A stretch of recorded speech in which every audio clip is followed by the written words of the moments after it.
reflux was a little bit high, 50%. The risk for reflux, a male patient preoperative grade A reflux, and postoperative body weight loss, BMI loss, hernia formation, and stasis. I'm more concerned about this point recently. Next topic is proximal gastrectomy. The number of upper gastric cancer has been increasing up to 1/4 of all cases in 2010s, from 3.7% in 1940s in our data. So there are 3 procedures for upper gastric cancer, total gastrectomy, PG, and subtotal gastrectomy. PG would be performed as a functional preserving gastrectomy for upper gastric cancer. This slide shows the indication for proximal gastrectomy and advantage of it. Half or more remnant stomach insides would be preferable. Less diarrhea and dumping syndrome and less iron and vitamin B12 deficiency were reported about proximal gastrectomy.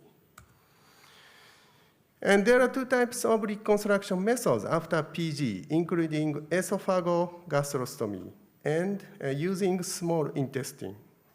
Esophagogastrostomy is a preferred method of many surgeons in Japan in the physiologic pathway, like this. Although double tract method causes less reflux, it is difficult to adjust because there are some cases in which the flow of food into the stomach is less. This. However, simple esophagogastrostomy frequently develops to severe reflux, like this. Here is an anastomotic site. Our first choice is double flap technique. I will explain this procedure for reconstruction method after proximal gastrectomy. After DFT, we can see very little reflux due to fundoplication, like this here. So DFT is one of the esophagogastrostomy method with an additional fundoplication. By pushing up the anastomotic site by pseudophoronics contents. After DFT, the anastomotic site works like a valve, so we call this procedure valvuloplasty. It demonstrates a strong reflux preventive effect. In comparison with total gastrectomy, the DFT method was found to be superior in terms of post-operative nutrition status. Its blue line is the LPG DFT and the yellow line is LTG. Body weight loss and total protein and albumin level and hemoglobin level. In addition, compared with total gastrectomy, the post-operative blood glucose fluctuation was mild, like this, such as PPG. But post-operative stricture is often a problem, 4.7% to 29.1% reported. There are individual differences in size of the esophagus, and preoperative CT seems to indicate the size of esophagus, like this. So our study showed that esophageal size less than 80 millimeters was an independent risk factor for the stenosis after DFT. So in such cases, great care must be taken to avoid stenosis. And we investigated the possibility of expanding the indication of this procedure, DFT, to advanced gastric cancer. Approximately 5% of advanced cancer just below the cardia here were found in the pyloid lymph node metastasis. No metastasis, 5%. Like this. No metastasis to the pyloid side was observed in the advanced cancer of the fornix here. So it would be an indication for PG, I think. And next indication is in a proximal prospective Japanese study of esophagogastric junction cancer. Advanced gastric junction cancer has a low incidence of pyloric lymph node metastasis, and is capable of PG. Developing the degree of esophageal invasion invasion, the extent of lymph node dissection on the mediastinum side will increase like this. So we usually try to perform DFT for EGJ cancer with up to 3 centimeters. So consider the problem of 2 approaches for esophageal cancer, transhiatal and thoracic. This. Higher level advanced cases may require thoracoscopic procedures. We performed DFT using a robotic device in the thoracic cavity. Tumor is here. And Barrett esophagus cancer, of long Barrett esophageal cancer, the operability of the robot device was good, I think. So, in summary, functional preserving gastrectomy is good indication for early gastric cancer. PPG and PG are representative procedures. Indication should be decided by the accurate preoperative diagnosis. It should be introduced with a good understanding of its advantages and disadvantages. The possibility of expanded indication for advanced cases to PG should be considered. Thank you for your kind attention.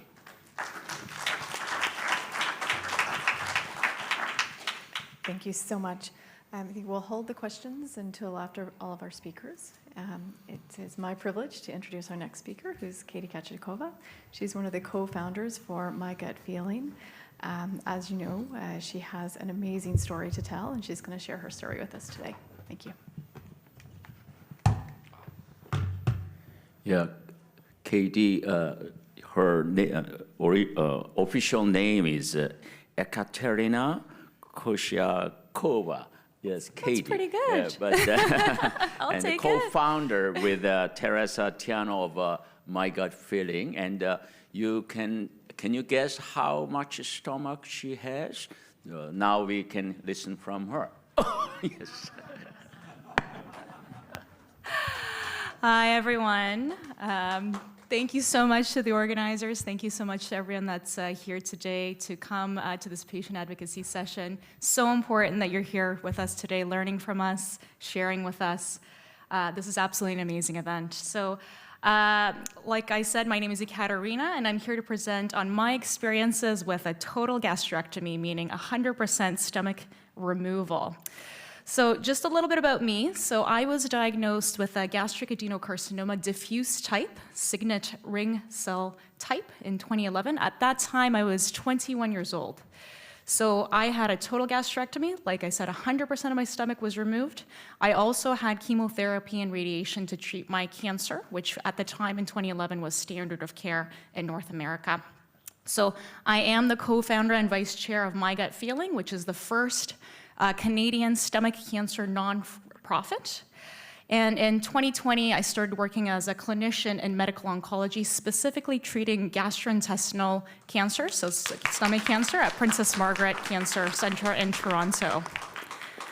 So to give you a little bit of a background about myself, so in Canada, stomach cancer is rare, so about 3,000 cases per year, unlike Asia. So we do not have routine screening programs, unlike Asia. And because of this, unfortunately, most of patients, 80% of patients will be diagnosed in later stages when symptoms show up. And unfortunately, at that point in time, surgery is not offered because it's oftentimes too late. So in a way, I was lucky because I did have symptoms of a bleeding ulcer. So at 21 years old, I was studying for my pre-medical exams, and I just kept fainting during exams. I went to the emergency department, and they said, oh, don't worry, you're just stressed, you're 21 years old, you just have heavy menses, which I kept telling them I do not have heavy periods. On the third visit to the emergency department, after fainting multiple times and struggling to get diagnosed, finally, my hemoglobin was 55, and I finally received an endoscopy. So when the endoscopy was completed, the pathology showed that I unfortunately had a bleeding ulcer, which was a result of the gastric adenocarcinoma. The location of my tumor was near my pylorus, and like I mentioned, it was a diffuse pathology, not an intestinal type of pathology. I also had staging CT scans and a diagnostic laparoscopy to make sure that I didn't have any micrometastases. And based on this location and my pathology, my physician, my surgeon, told me that the best chance of survival would be a total gastrectomy, so 100% of my stomach removed. When my stomach was removed, it was done through the Roux-en-Y esophageal reconstruction. And when it came out, I had 1 out of 31 lymph nodes positive, but I was an early stage patient, so stage 1B. Despite this, the MAGIC protocol did suggest that I receive adjuvant chemoradiation, and that's what I had. So logistically, the entire operation took about 8 hours from open and close. I stayed in the hospital for about 10 days total, and I was released from the hospital when I could eat solid foods independently and walk and talk and have good quality of life. I had no complications from my surgery, fortunately, unlike some other patients that have had the total gastrectomy with minimal blood loss. The first year after surgery, however, was very challenging for me. So I did develop one of the rare complications called strictures or narrowing, just at the site of the surgical connection or an anastomosis. This occurred at the time of the radiation, and this really set me back. So for about 2 weeks, I couldn't eat any solid foods, just liquid meals. My poor mother kept trying to force me food, blending meat and potatoes and trying to get any kind of nutrition in me. So that really caused a lot of weight loss around that time. And then also in the first year, I also developed a bowel obstruction or a blockage. And I still kind of blame myself because at that time, I ate steak. So that happened to me. Fortunately, it was a partial bowel obstruction, and I did not require additional surgery. So like the previous speaker did mention, dumping syndrome was an issue for me. So as we all know, there's 2 types of dumping syndrome. So the early dumping syndrome that occurs about 10 to 30 minutes into a meal, usually occurring with high volume or sugary meals. So I did suffer from those symptoms, and those symptoms are nausea, vomiting, abdominal pain, cramps. So I would say that originally in the first year, I would have dumping syndrome maybe once a day, if not more. Late dumping syndrome is the other type of dumping syndrome that I did not really have, and that happens about 1 to 3 hours post-meal, and that causes hypoglycemia or low blood sugar. And the symptoms of that are dizziness, fast heart rate, sweating, flushing, and fatigue. So I never really caught that symptom, although it's hard to say because I did have some of those symptoms sometimes. So in the first 2 years, the dumping syndrome was quite severe. After the second year, whether it's because I healed or adapted or modified my diet, it would be something that rarely occurred to me. And I can say that now in 2023, so 12 years after my gastrectomy, this might happen once a year, so very rarely for me. Weight loss was a major issue for me. So you can see the 3 images of myself. So 2011 is the first image after surgery, and then 2023. So the majority of my weight loss was in the first year. And you can see that I was quite overweight, so 78 kilograms. I lost about 22 kilograms all in total. So that was within the first year. I had a very hard time gaining any weight, but by the second year, things stabilized and I actually started to gain weight. And then this is me now. So hopefully none of you would ever say that I live without a stomach because I'm a perfectly healthy and normal weight at this point in time. So diet modification was a major challenge for me. We're all used to eating our meat and potatoes 3 meals a day, not really thinking about what we eat, eating quickly, being gluttonous. So the first year I really struggled, hence why I was having so much dumping syndrome. So I had to modify my diet by eating 4 to 6 small meals, high protein meals, slowing down when I was eating, lots of chewing, so much chewing, soft, easy to digest food, avoiding red meat, limiting my liquids with my solids, and then really avoiding certain triggers like spicy food, sweet food, fatty food, dairy. Again, by the second year, whether it's because I healed or adapted, my diet became more closer to baseline. Today I eat normal, so I eat 3 medium to large meals per day. Anyone that ate at the restaurant with me yesterday would never say that I have any problems eating. my preference still remains to eat softer foods like chicken and fish. I still avoid steak because of that traumatic bowel obstruction experience, but I can't eat it in small quantities, and I do. I eat and drink at the same time. I drink alcohol. Although I still avoid spicy foods, I can eat sweets, fats, and dairy in moderation. The one thing that I still kind of struggle with, even 12 years later, is micronutrient deficiency. So we all know that there are several nutrients that are absorbed with the help of stomach acid. So iron is a big one for me post-gastrectomy. So I was already anemic at the time of my gastrectomy, and my physician kept pushing oral iron. So oral iron made me feel very unwell. I either had diarrhea or constipation.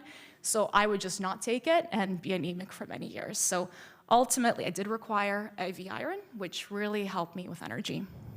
The other thing I still do is B12 injections. So because I'm a healthcare worker, I do my own B12 injections. That's once per month. And then currently, I don't struggle with this, but calcium and vitamin D are poorly absorbed. So post-gastrectomy, you are more at risk for osteopenia, osteoporosis. So I do take a supplement, vitamin D and calcium, just to make sure. The last one is folate. So this one has never been tested for me, but because it is poorly absorbed, if I were to get pregnant, that would be something that I would take as a supplement as well.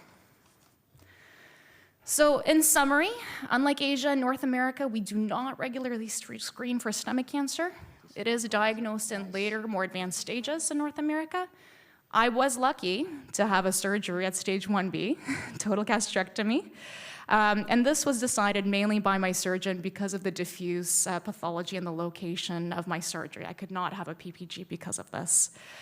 Although I did have complications, the majority of my complications were in the first 2 years after my surgery. And today I can say that I live a fairly normal, healthy, adventurous life being here in Japan. So thank you so much to everyone. Thank you to all the surgeons here today for listening as well. Yeah. Thank you, Katie. Yes, now we will invite you to the podium after Mr. Imura's talk. It is my privilege to invite Mr. Ryo Imura to the podium. He's a senior advisor and also guest professor for Tron Forum and the UC Berkeley. Mr. Imura, please. Okay, thank you very much. And first of all, I'd like to say thank you for giving me a chance to talk at this Congress here today. And here, just my talk, how to recover quickly from my gastric cancer, just in my case, all right? So this is maybe I always teach my MBA student case study. So this is also some kind of the case study, all right? And I am originally an industry research scientist for the development of disk storage, like a CD, DVD, hard disk drive, you know that. And also, finally, I just touched some real business for secure authentication systems using RFID, radio frequency identification, right? And almost 10 years before, I retired my industry life. And I was very lucky. At that moment, University of California invited me to one of the guest professor for teaching their MBA student at Haas School of Business, UC Berkeley. This is a top 10 business school all over the world. And the concurrent with this study, educational work from 2017, Japanese university, Toyo University invited me for teaching their business course student. But here, just 2 years before, it is the first time for have some severe nervous disease. I faced sudden surprise in March 2021. A small early stage gastric cancer was found. And I visited maybe 3 hospitals. And finally, I found just right person to handle me. Here's my God today here, sitting in front of me. And suggestions from my doctors here. First, endoscope resection. But if the cancer is expanded a little bit deeper side, I think my doctor said, concerned future metastasis. It's just a little bit headache. Second, surgery with less damage while preserving function.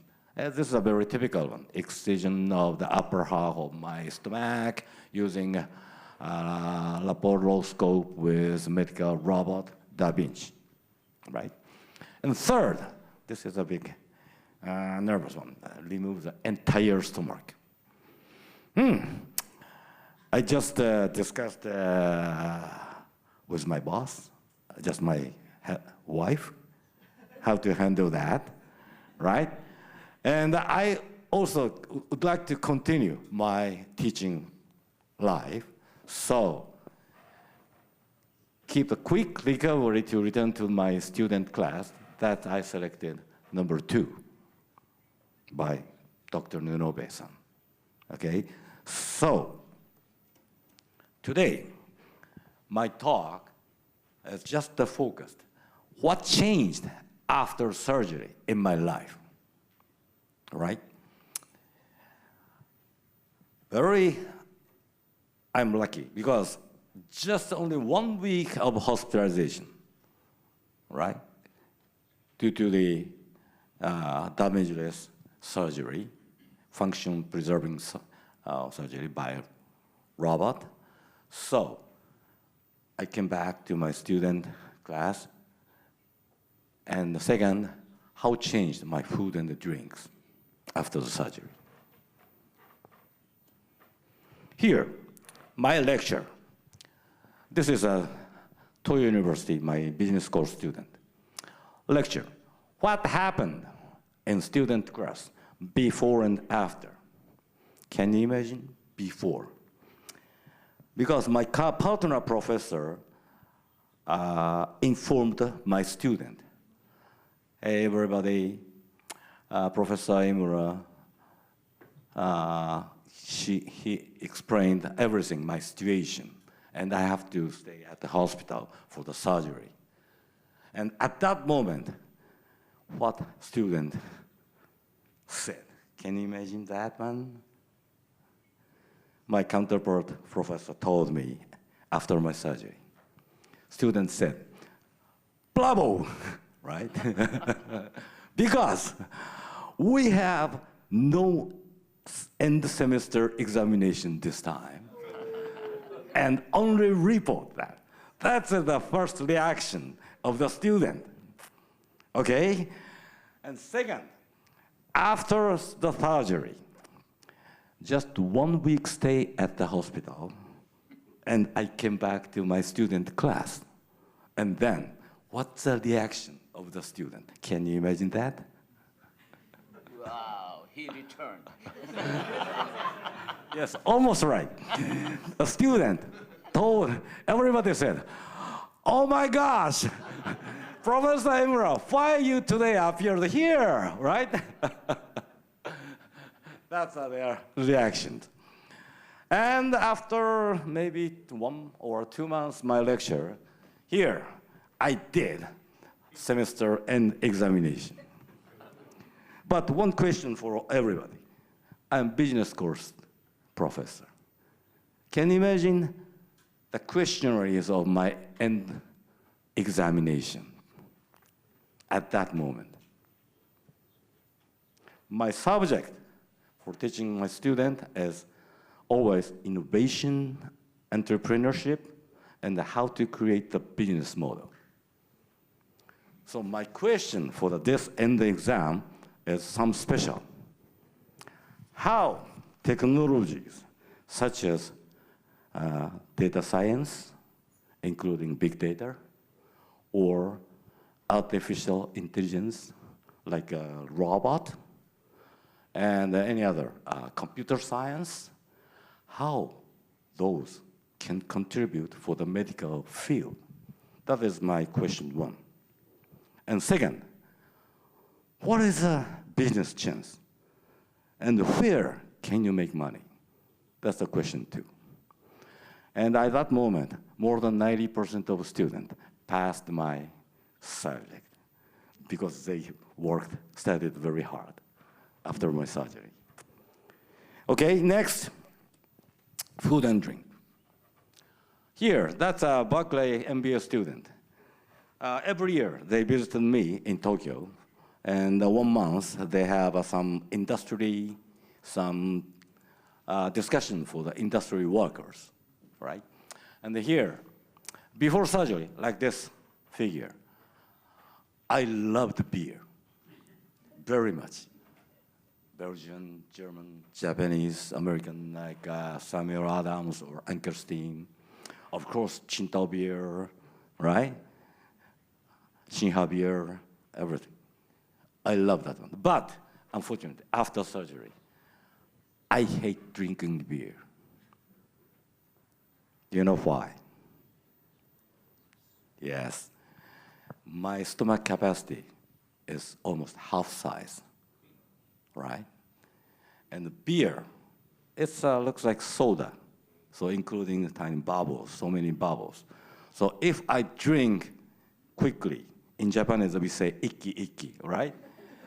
Then I feel some explosion, bombardment in my stomach. So that's why after surgery, I never drink beer. Okay? Yeah, very painful for me. Mr. Imura, Yes. Mr. Imura, Yeah. because of time. Okay, all right, all right. Yes, yes. All right, and it changed my life. Okay, I started to learn making wine by myself since 2005. So I changed my mind, beer to wine. And here, my wine making coach in Napa Valley, Silver Lake, Professor UC Berkeley, and the manager, Roberto Mondavi, his wife. Oh. And I created our private brand named Screen Squirrel. Sometimes gift my present for dinner, or gift my friends, or my professor, or my doctors, and then, but finally, one problem. That's a comment from my boss, tasting comment. Hey, Dad, it's not so bad. What is the intention of this? My boss's intention is never get such a bad wine, right? And one time, not so good. What is the comment of this, my boss? Not so good. Her intention is, please get more expensive wine. That's my headache now. Okay, let's summarize my talk. The key to early recovery.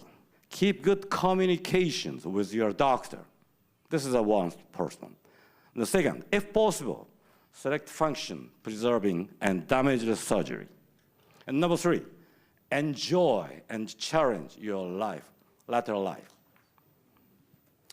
And taking this opportunity, I'd like to say thank you for my doctors who consulted me and who conducted my surgery. And once again, many thanks for paying your attention. Mm-hmm. Thank you very much. Thank you very much, Mr. Imura. Yes, this is America Got Talent. You have 4 yeses. You advance to the next round. Obviously, we will invite you to more longer time. I'm sorry today because of a limited time. Our panelists, our speakers, please come to the podium. And we have 2 patient panelists. Mr. Seung-gi Ra, he's from Korea, and Melanie Vincelli from United States. First, I want to ask Mr. Ra. Where's Mr. Ra? Yes. You may look at all the panelists. Among them, just guess, who is the least likely who have received the gastrectomy? Choose one. Maybe on the far right, far left from your side, or Mr. Ra, could you share some your experience with our audience? My name is Sun-Kyu from South Korea. I took the PPG more than 20 years and 2 months ago. So I was survived from the early gastric cancer. But everybody said, what is your advantage and disadvantage? I think there's a bunch of advantages, but one disadvantage is I cannot lose my weight. This is a big problem all the time. Thanks. How about Melanie?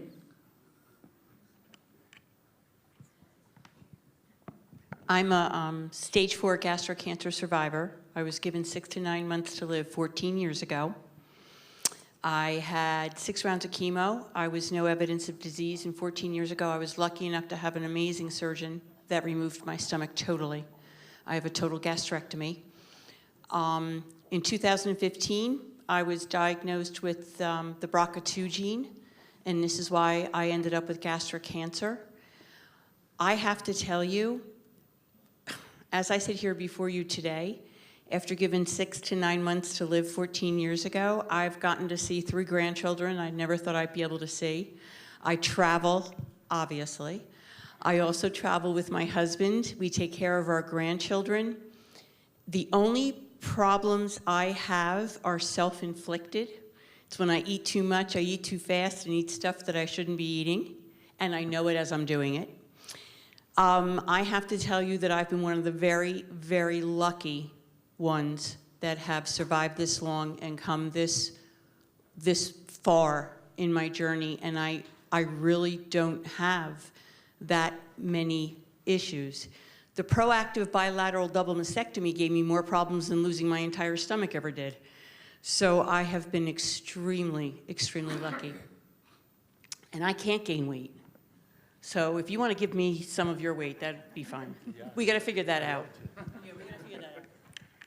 And our other panelists are Dr. Cao from Shanghai and Dr. Berlitz from Mainz, Germany. Maybe the two of you could give us some comments on how you select patients for PPG versus a total, because I think that's the issue here to discuss. Thank you. Because my hospital is a high-volume gastric cancer hospital, and is also one of the largest gastric cancer center in Shanghai. So I think for the PPG is including the FPG, included the several methods of the, for instance, is the PPG is one of the FPG and the PG and the local resection, and even the ESD also belong to the FPG. That is means FPG is the less stomach resection and prevention of the nerve and the vessel and the normal anatomy of the stomach. So this is, we should select some early gastric cancer, because this part of the patient is also limited. We should make the very previously for the before the operation, we should precision diagnosis. And 10 years ago, when I visited the Seoul National University Hospital, followed by the Professor Yang, I saw this PPG is routine the surgical procedure in his hospital. Then I think it over why he and his team use this method for the early gastric cancer, because very high incidence of the early gastric cancer in Korea and in Japan.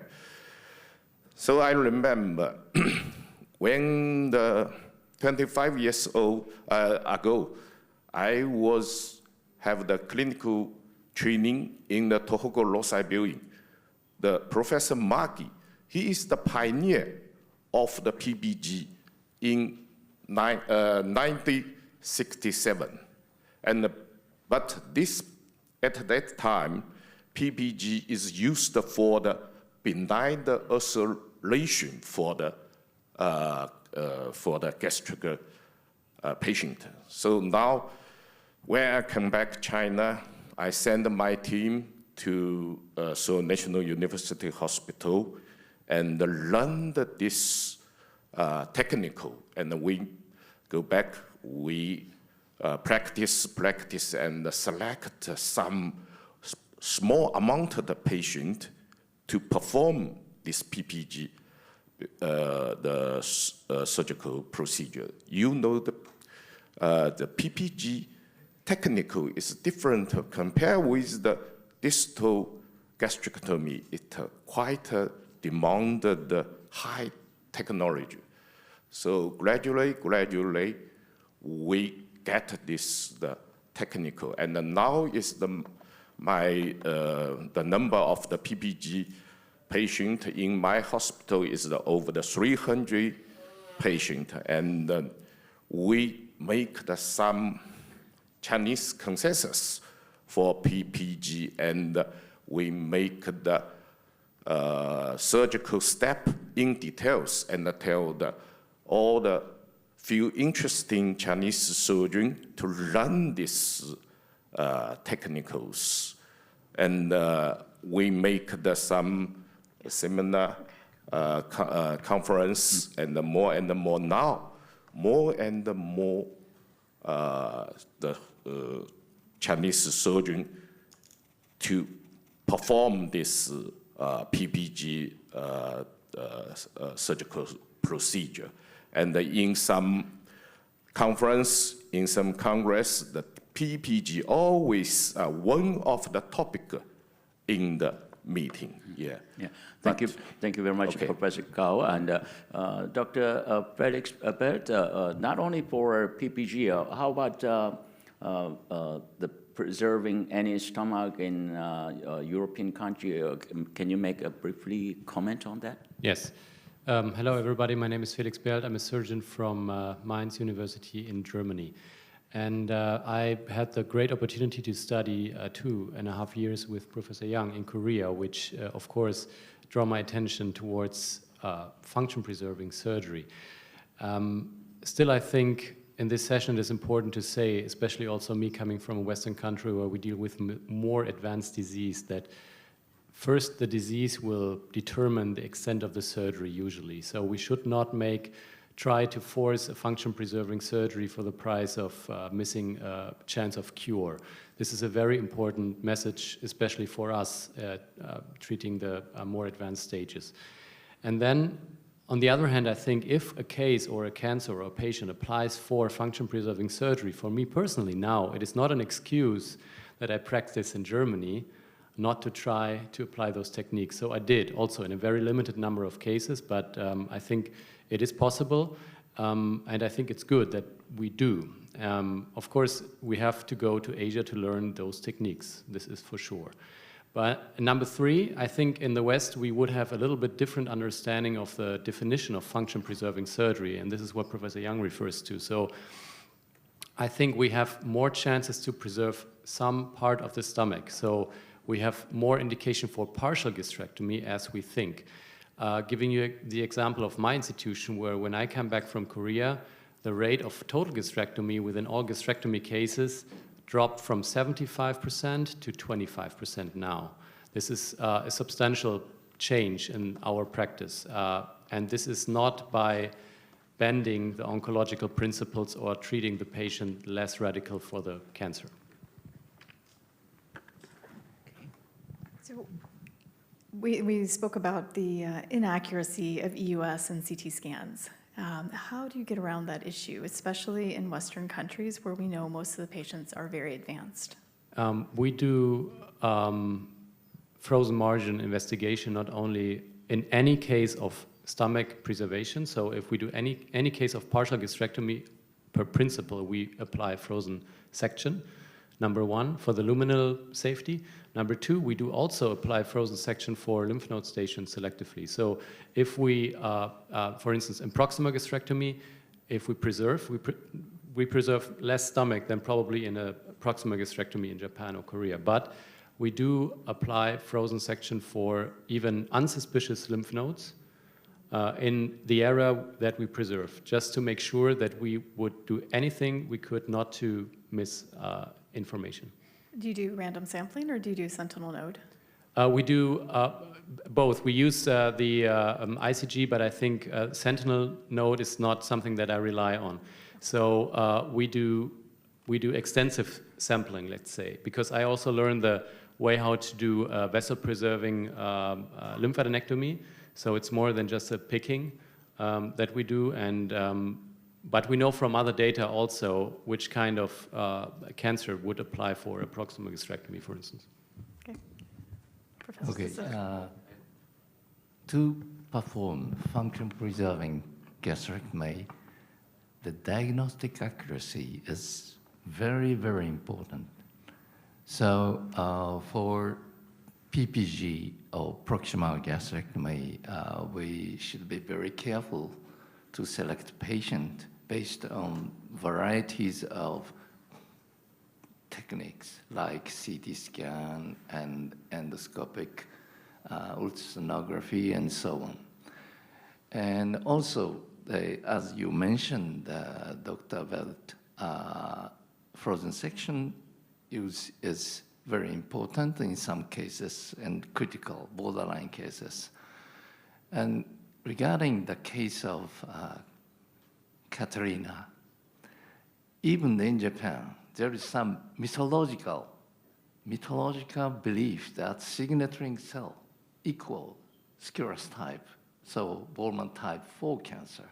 So even a small tumor in the body, many Japanese surgeons recommend them to undergo total gastrectomy. It's not completely necessary at all, to my opinion. Yeah, that's what Dr. Felix mentioned when he returned back to Germany. So I think that kind of knowledge is very important, and it's kind of myth, not scientific evidence. Mm-hmm. So signaturing cell and poorly cohesive cancer is not always as bad as some doctors supposed to be. Yeah. Yes, thank you very much, Dr. Sosako. And now we may have to wrap up, and I will summarize a little bit, and Dr. Coburn also give us some advice to audience or virtual audience too. This session, you noticed that doctors, surgeons are developing different procedures to preserve as much as possible stomach. But the important is the indication. If it is a Ollis lesion, we can go even endoscopic resection. But indication, very important. We don't want to leave behind any cancer metastasis. And but on the other hand, as you noticed, our patient panels does not much matter how much stomach you have. Yeah, even though PPG, our Mr. Ra complaining of I gain weight, too much weight, difficult to control my weight. So this is a message. Although it takes time to recover, so don't be much stressed, even though you have a total gastrectomy. And yes, Professor Maruyama. Yes. Thank you. I'd like to congratulate to Ekaterina and Natalina. This is the typical advantage of surgical treatment for gastric cancer. The first advantage is rescue or survived from the disease. That's a very important factor. So Dr. Katai emphasized that the indication of which surgical treatment is suitable for each individual patient we have to consider. And in case of total gastrectomy, looking very nice for you, I'd like to emphasize that after successful gastric cancer surgery, the second advantage is become beautiful, good posture. And because of the prevent the obesity, patient can survive more than normal patient. This is a statistical study of nationwide registration of gastric cancer in Japan. Probably 2 and a little more survivors comparing to normal patient. So please, congratulations. Thank you very much. And one point. Oh, yes. Vitamin B12, that is essential for the patient after total gastrectomy. But vitamin B12 is stored in the liver usually 4 years. Very storage, easy to storage.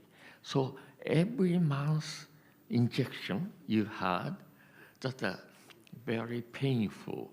So you can reduce the number, for example, 6 months interval or 1 year interval. Please calculate the amount of vitamin B12 in the ampoule. Usually in Japan, we inject every 6 months 2 ampoules. That is enough. Thank you for your attention. Thank you very much, Professor Maruyama, your from your great experience and knowledge. And again, for the audience, and the big message here is detection.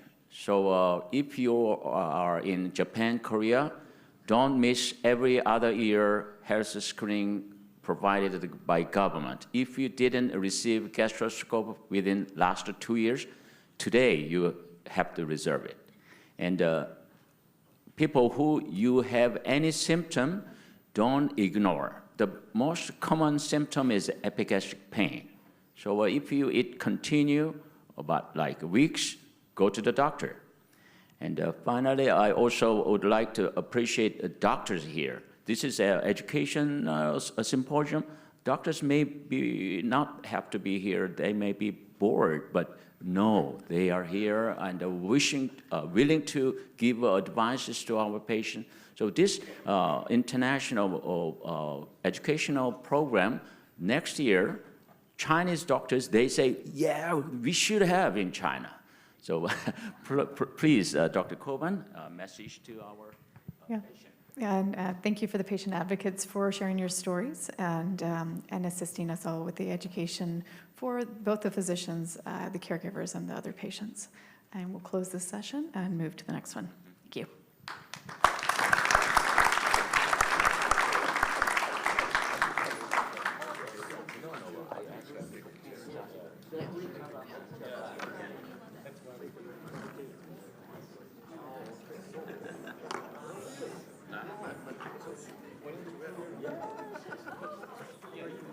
Thank you.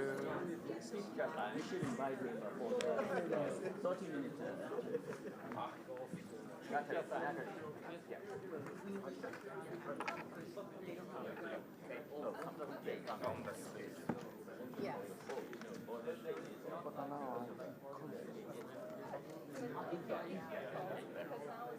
Please go inside.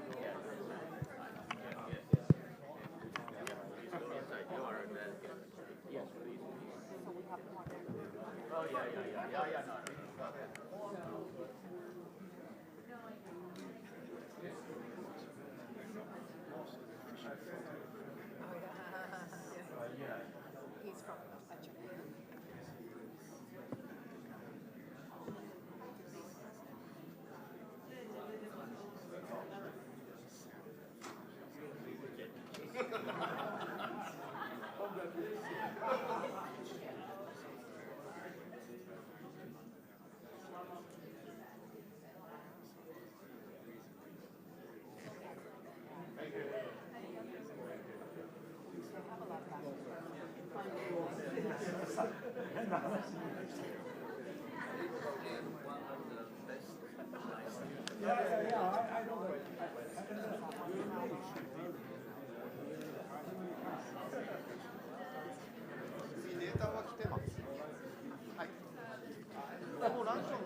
Yeah, otherwise, keep, go. Yeah, please start.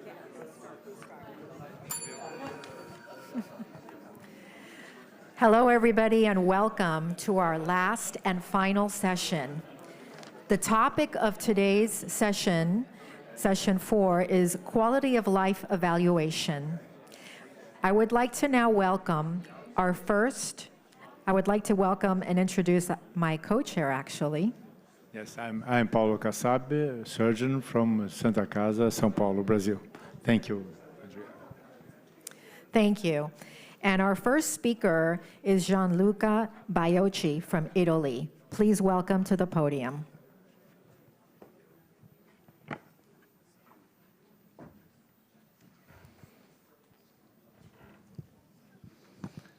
So, Chairman and esteemed colleagues, ladies and gentlemen, thanks so much for this kind invitation. I'm very happy to be here in this special session.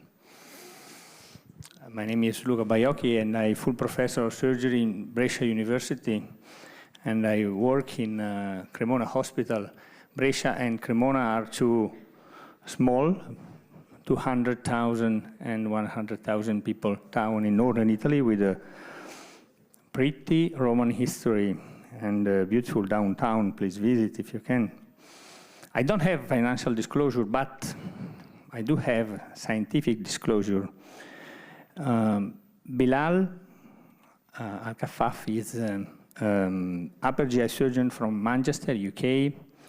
He's a good friend, and he's the PI, principal investigator of the important study, the gastro study, which I present to you in a few minutes, and I share with him some slides. Moreover, let me express my happiness and my congratulations for having organized this meeting with patients, because our final goal is take care of patients. But the only way to improve the results of our therapeutic path is having a continued and effective scientific research. And in turn, having a good research needs the support by the society in terms of financial support and motivation. And so the alliance between the care, research, and what in Italy we can subsidiarity, which is not exactly solidarity, is, in my mind, the best way to deal together this terrible fight against gastric cancer. And in this alliance, I will present the surgeon corner. And surgery is somewhat different from other medical specialty, because when you decide to have your abdomen cut by a guy, you should really trust on him. So the relationship between the patient and his surgeon is so particular. But this can have as a consequence that surgeon develop a super ego, which is only directed to his beautiful surgical field, to the number and the reproducibility of procedures. And for progressing in surgical culture, we should excise the ego and look to something outside the surgical theater, which means for patients, first of all, life, and second, and very important, quality of life. So I would like to present to you 2 examples of studies in which the surgical ego has been cut and some attention has been paid to the quality of life of patients, the gastros study and the gastro screening project. The gastro study was an international consensus including patients and healthcare professionals aimed at having a core outcome set. And it was led by Bilal Al-Kafaf, and the rationale relies on the knowledge that priorities of patients were different from priorities for surgeons and for researchers. Look at this, the outcomes reported in trials were completely different from the outcome reported as important by patients. For patients, surviving was important, but the long-term impact of surgery were also important. And instead, for researchers, the technical aspect, the adverse events, the recovery were more important. So in 2019, in Prague, during the International Gastric Cancer Congress, Bilal was successful in including about 25 centers from all around the world, and his study was then run through the stage number 1, during which he identified some potential outcome from systematic review and patient interview. And the stage number 2 was a Delphi survey starting from 56 items and including patients, nurses, and surgeons.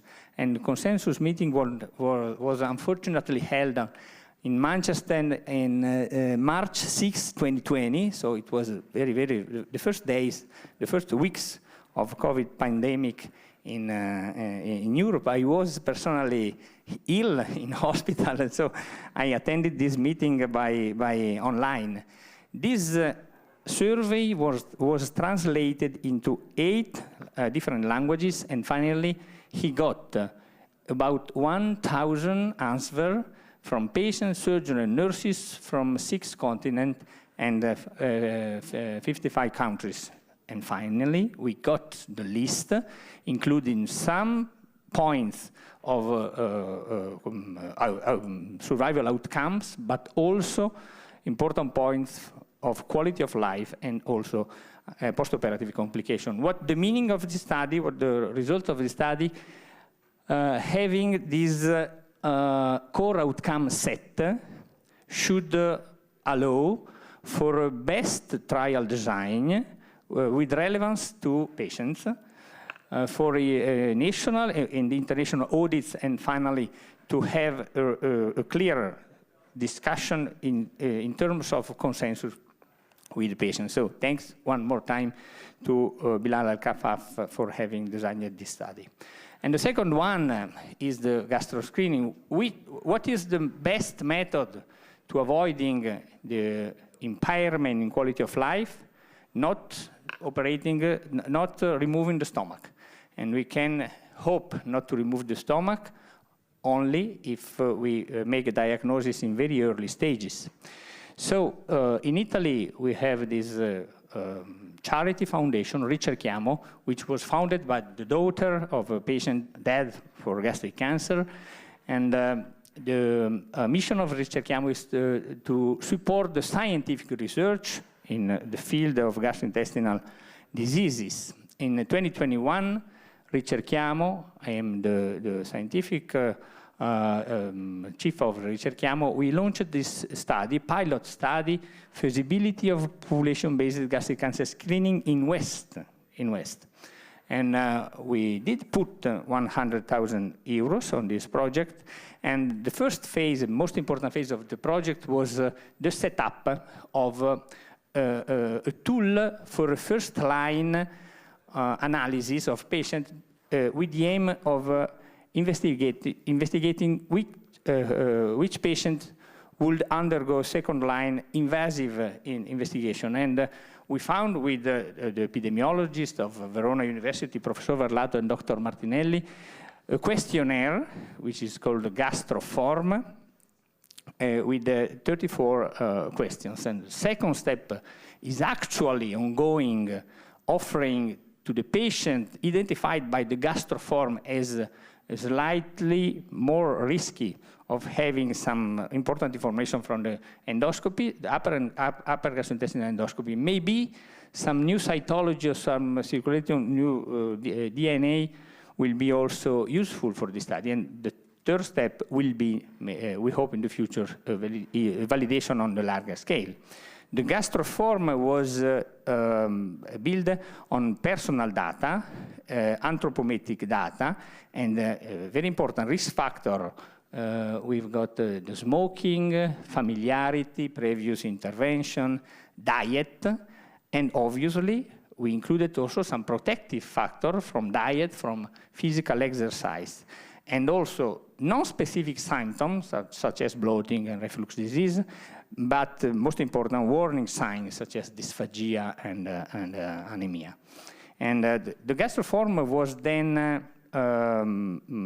distributed by the Ricerchiamo Societies, so patients and other kind of general population and with general practitioner. In only 20 days, in November 2022, they gave 5,000 forms, and our epidemiologist, Professor Verlato, finally identified 16% with a slightly higher risk for having some useful information from gastroscopy. So it means 250 upper gastrointestinal endoscopy. What can we expect? Usually in the normal population, we've got 0.019% of early cancer, 9% of atrophic gastritis, about 2% of Barrett esophagus, and we hope that with this kind of selection of patients, we can raise to about 30 to 40% useful information by upper gastrointestinal endoscopy. And this is the first step in the direction of making it possible to perform some kind of screening also in Western population. And so in conclusion, I really enjoy the title of this patient advocacy session. Developing patient advocacy is useful for ensure that the views of the patients are reflected in our decision-making process.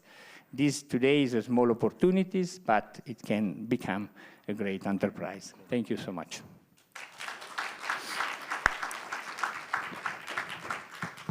Thank you very much, Gianluca. Let's move on to our next speaker. Is Mr. Yuichi Inaba, gastric cancer survivor from Japan.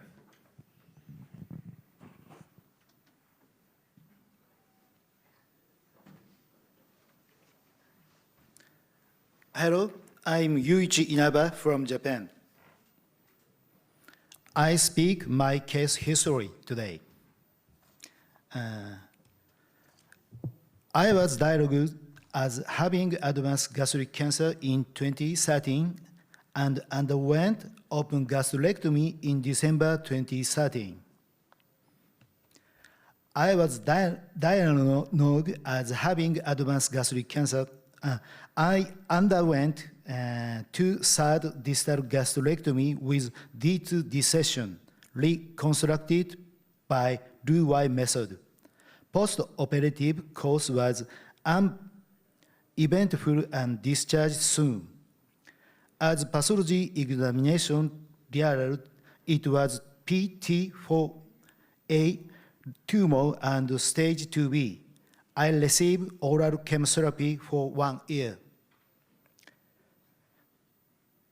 Before getting cancer, I used to run 3 times a week for my hobby and continue to participate in full marathon every year. I would like to talk about the change of my body and what I had to do for keeping my hobby. Of course, I couldn't run for a while after the surgery. I thought I needed exercise to get my body back. I started running again in February, 7 weeks after surgery. I lost my body weight by about 6% after the surgery. For a while, it was difficult to run because I was out of strength. I could feel the muscle in my leg weakening. I took enough time for stretching before running to avoid leg cramp. For the first month, I ran 2 kilometers at a pace of slowly. Then, little by little, I started running longer distance. In the summer, I was able to run 10 kilometers at a little faster pace. By autumn, I had become able to run 10 kilometers at a pace of 4.5 minutes per kilometer 3 times a week. Next screen, training precautions.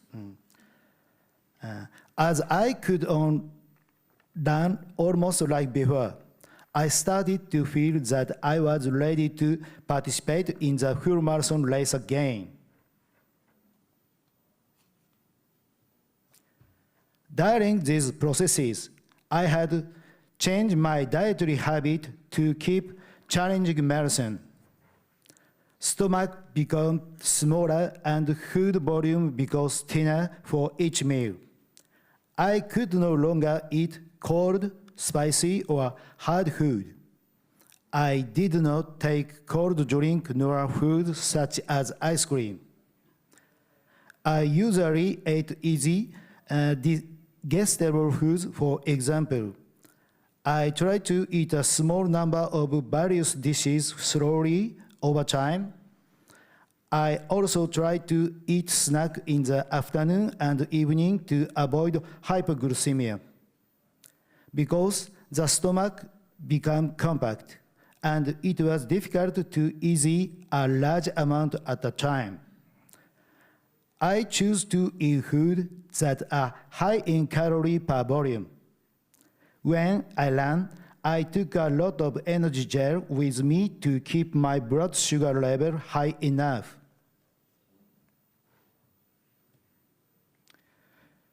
With this effort in eating habit and exercise, I could recover so well that I decided to take part of Tokyo Marathon in March 2015.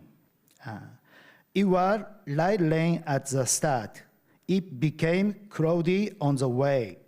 The cool temperature on that day cooled my body, which helped me to run comfortably.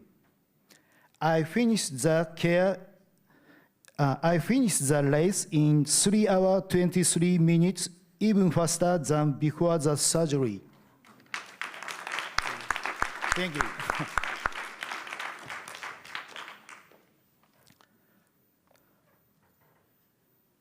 Thanks to this good time, I started to having desire to participate in overseas marathon. Since then, I have participated in the several marathon races, even in foreign country every year. 2016, Boston. 2017, Kobe. 2018, Berlin. Unfortunately, for recent year, all races were canceled due to COVID-19. But last year, eventually, I could run the New York Marathon.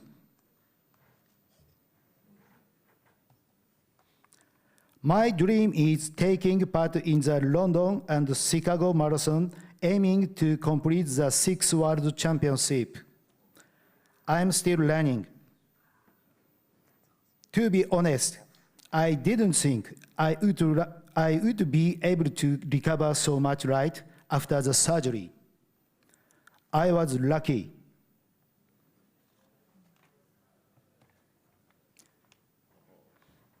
What I think now, I think it's important to live a carefree life without cutting corner on post-surgery care. Live your life optimistically and never give up on your goals. I think that's what's important. That's all for my speech on Survivor Runner. Thank you all for joining us today. Thank you. Thank you so much, Mr. Inaba, for your inspiring words. Now I would like to welcome Teresa Tiano with My Gut Feeling Canada to the podium.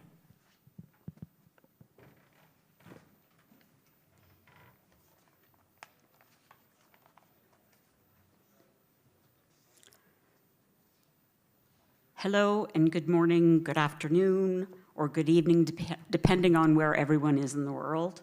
Thank you so much to the Congress organizers for having us here today and for including the patient advocacy session as part of this year's Congress and recognizing how important the patient voice is. My name is Teresa Tiano, and I will be speaking about quality of life from the patient perspective, my perspective. I am the chair and co-founder of My Gut Feeling, Stomach Cancer Foundation of Canada. I'm 56 years old, born and raised in Toronto, Canada. I'm an 11-and-a-half-year stomach cancer survivor. I am a Lynch syndrome survivor and patient, and I am a 6-time cancer survivor.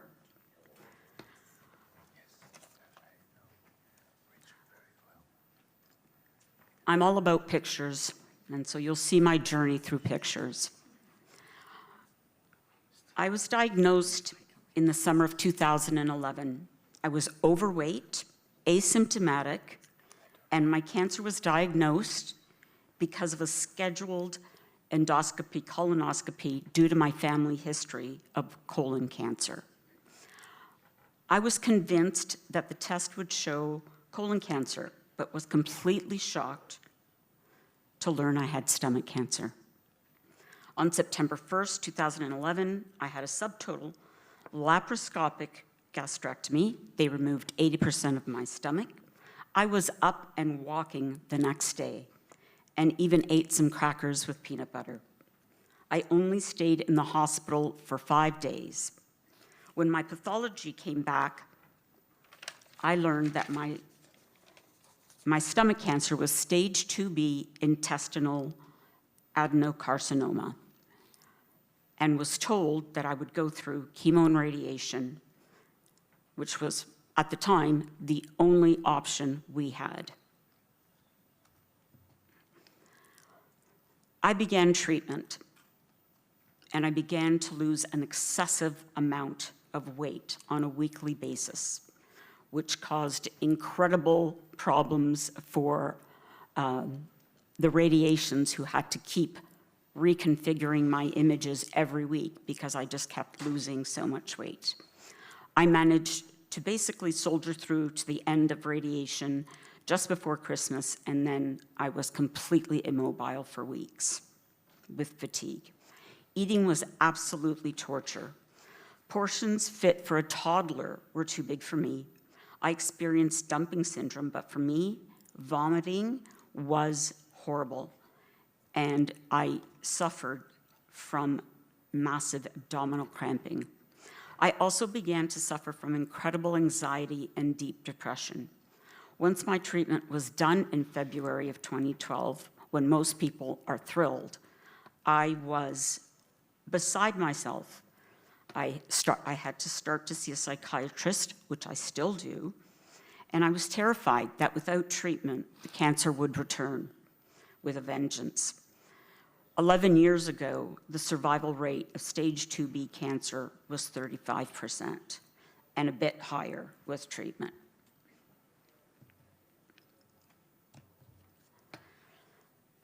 So, whoops.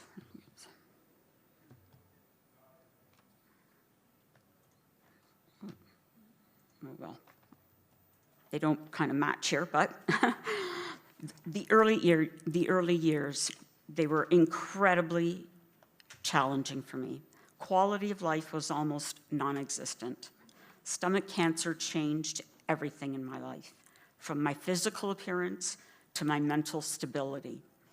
I lost almost an entire person. I lost 40 kilograms, which is 95 pounds, in the first 2 years.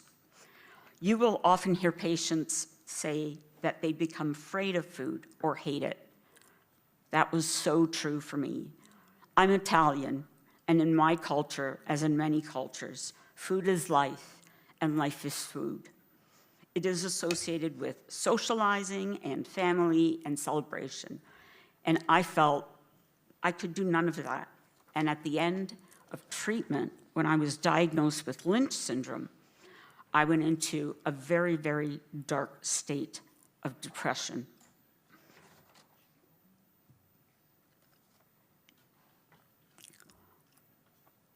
Then I started to learn to live without a stomach. Life began slowly to emerge into a new normal. I learned better how to deal with food issues. My weight plateaued at about year 6, and I only gained back about 7 kilos or 15 pounds. I continued to deal with ongoing issues of anemia and fatigue, which is so normal for stomach cancer patients. My anxiety and depression were managed by medication and ongoing therapy. And in 2016, I co-founded My Gut Feeling with Ekaterina Kosiachkova, which for me was the absolutely best form of therapy.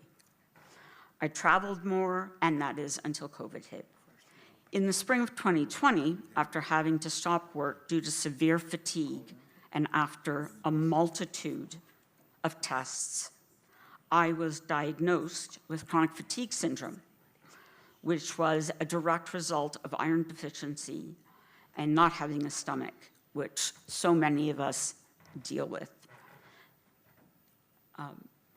As I said in my introduction, I'm a 6-time cancer survivor. So I've had 4 other cancers. And that's because of the Lynch syndrome.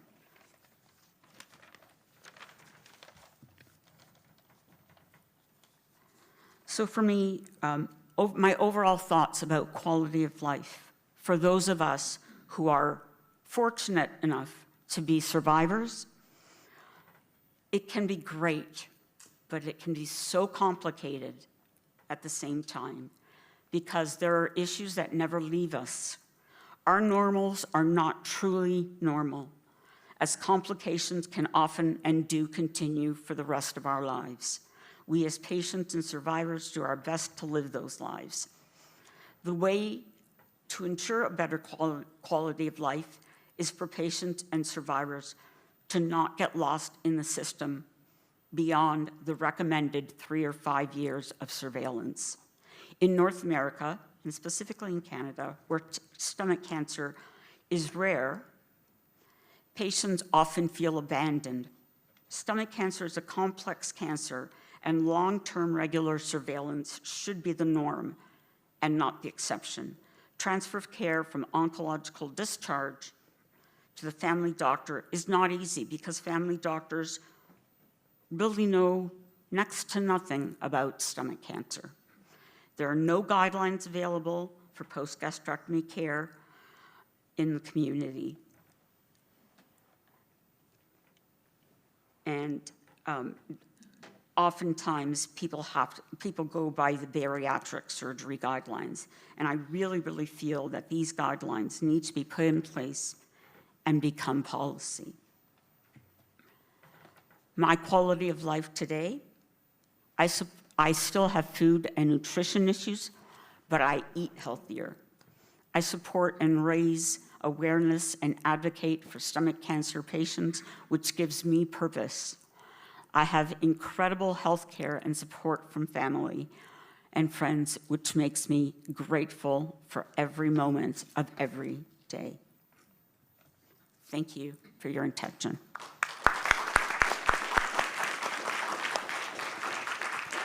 Thank you, Ms. Tiano, for sharing your story and for all that you do. with My Gut Feeling for the stomach cancer patients. Now we would like to welcome all of our speakers and panelists to the podium. So we have as panelists Dr. Richard van Hillesberg from Netherlands, Utrecht, Dr. Koji Nakada from Kawamura, Dr. Ji-Young Park from Korea, and Steve Mellon, who's a mentor of survival, Tabby's Dream Foundation. Okay. So let's begin. I would like to ask some comments from Gianluca first, because Gianluca conducted a very nice study in 2013 in Italy. It was called Chart Scaligero, in which he, me, and Giovanni and several other friends, we discussed about follow-up. And surprisingly, many of our colleagues didn't think the patient should be followed by us. And it was the Italians and the Brazilians in the one and the others in the other. And Teresa told about feeling abandoned because the family doctors doesn't know. Please, Gianluca, make a comment on that. Yes, it was interesting to note that the 4 reasons on which we based the decision to make it not evident, because it is not evident, but we stated that the follow-up should be done where for audit and for nutritional reasons, but the most important was called pastoral by Bill Allum. Giovanni, do you remember that Bill Allum called pastoral one of the 4 reasons? Because the patient would like to be followed. Even there is no scientific evidence that following the patient improves survival, and maybe it is also, when there was no effective chemotherapy, it was an anticipation of death sentence. But at that time, we decided to make a sentence, a statement that follow-up should be made also for pastoral reasons. It was interesting. Thank you very much. So before opening for the floor, I want to hear, Richard, in your country, what about follow-up with the surgeon himself in those patients, please? Follow-up is done on a regular basis. So during the first 5 years following surgery, first year quite intensive, also with the aid of dietitians and physiotherapists in order to rehabilitate after this kind of intense treatment the patient has received. But not with regular CT scans, for example. We do blood tests, we do looking for all the factors that were appointed. And well, I think this is extremely important because you see that patient needs a network in order to rehabilitate after this kind of intense change of the gastrointestinal tract, especially after a total gastrectomy. Nice. So, please, the word is open for our colleagues from the table and from the floor. Please, those who want to participate. Yes, I remembered in the Charter Scaligero a big discussion, but at the end, probably we were just a dreamer because nowadays for me it's very important to follow up, and we put that the only way is CT scan.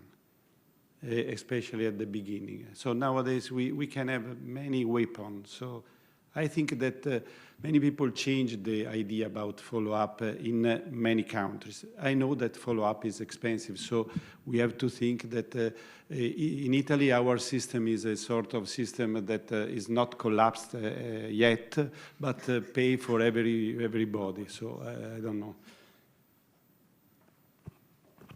Okay, please. Yeah, hi. I want to make a few comments about my quality of life right now. I am 53 years old, and I am as happy as I've ever been in my entire life. And it's amazing to say that because of the things that I've gone through. And when people see the life that I live now and the things that I do, They see I'm loved by my wife and my children. I'm supported by friends that I've had since I was as young as 5 years old that stuck with me through the whole process, the good and the bad. And for me to stand here, just to be as happy as I am and to be able to travel around the world and help spread that positivity and that hope is what I'm here for. During COVID, I didn't slow down. It didn't stop me. I actually hopped on maybe over 100 flights, all for fun, nothing for business. And it was great because no one was on the planes. But it was. But I took advantage of every opportunity. So life can be really, really, really good if you allow it to be. And even though I could go on and on about the challenges that I have to experience continually, I'm still continuing challenges. But it's nothing compared to what I've been through. So I'm very blessed. So thank you for listening. Yes, please. Hi, my name is Hans. I'm an 18-year gastric cancer survivor, and I lived for 7 years with a partial gastrectomy, and then eventually had a total gastrectomy with a jejunal interposition. I didn't even know what a jejunum was prior to that surgery, but apparently I have one. But my quality of life is so much better with no stomach, no esophagus than it was with a partial stomach. I have no problems with reflux. I can eat more, just in general. But what I wanted to mention was when we're talking about quality of life, a lot of it seems reactive. When I had a chance to go and visit the Catharina Hospital in Eindhoven in the Netherlands, they do a great job of sort of before the surgery, kind of prepping people. In fact, the culinary team there does a great job of showing people how to prepare meals, what it's going to be like with no stomach, eating in smaller quantities, eating more mindfully. So I just thought that might be a good takeaway for a lot of practitioners to think about, instead of only in a reactive way, maybe before the surgery, to kind of prep them for a little more of, so you don't have that shock of waking up with this, with this redacted system, maybe ahead of time preparing your patients for the upcoming challenges. Nice. Dr. Nakada, please. In Japan, do you have a specific questionnaire, something to evaluate quality of life?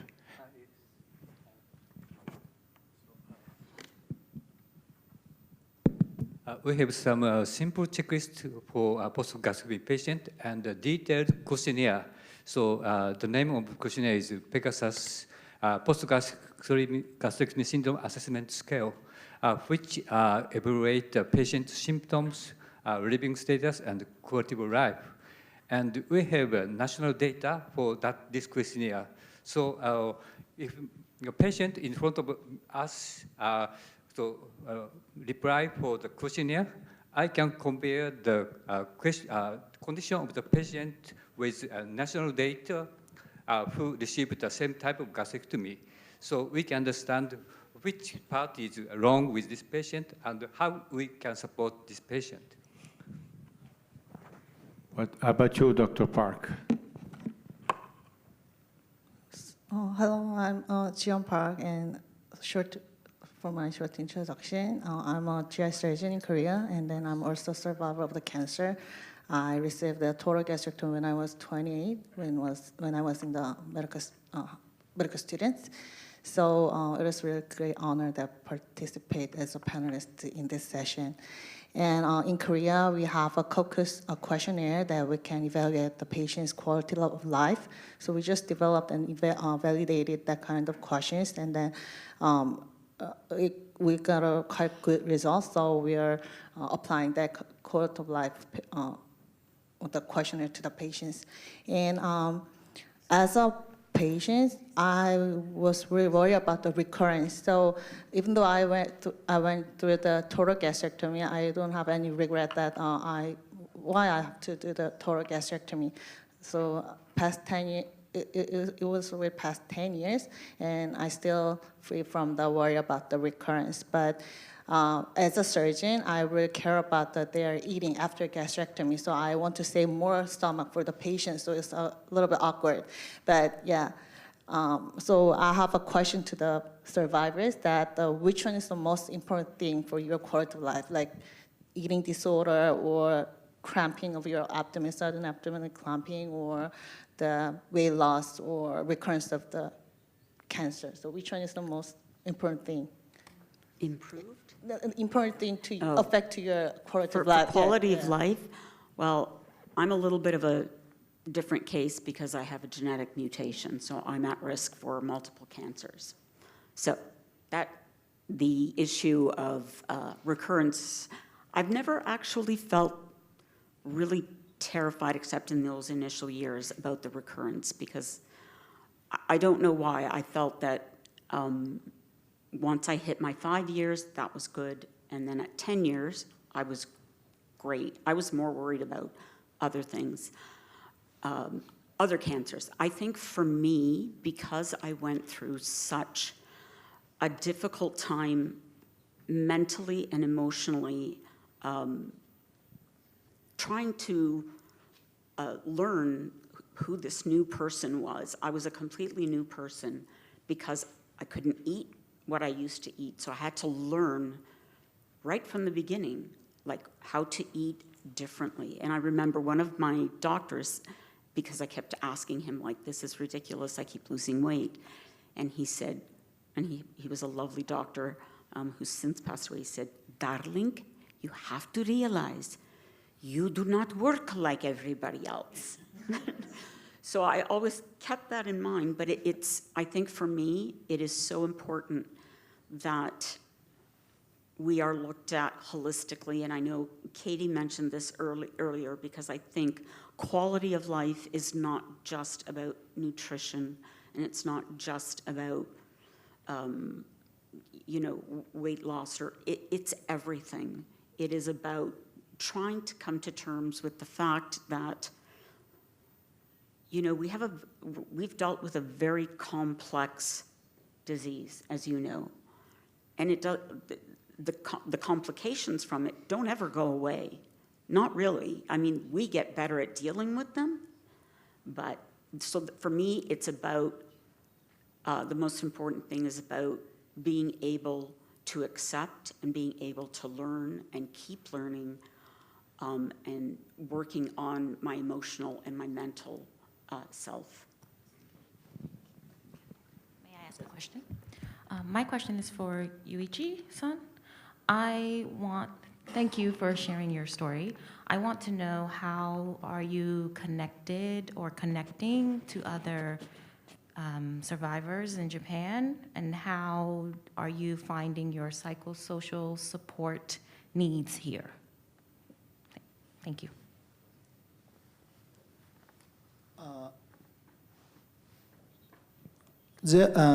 In Japan, there are many patients gastrectomy, and many patients I heard information, more information, and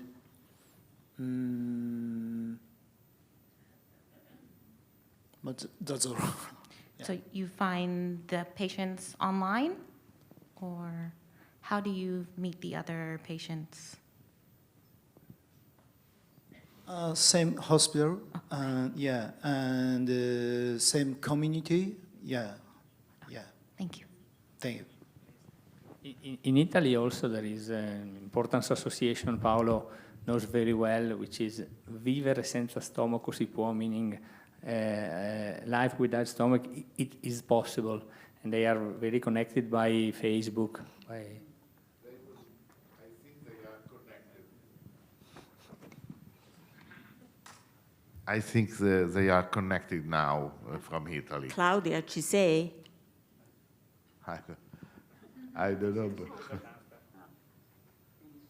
So actually in Japan, there is not such strong organization except Kibo Kai, which is organized by Mr. Todoroki. But there is since long time, there is some small booklet delivered for the gastrectomized patients, reporting their own experience and so on. That's called Alpha Club, but it's a limited organization. They're not so common in Japan. But like Mr. Inaba, many patients recover from cancer and long-term survivor. But I think that at the moment, not only in Japan, especially in Japan or in Eastern countries, we emphasize the importance of spiritual care for end-of-life stage patient. But hearing all you talk, I think you all have a kind of spiritual pain you had, and even you may have at the moment. So all doctors should take care a little bit about the spiritual pain of patients who underwent gastrectomy. So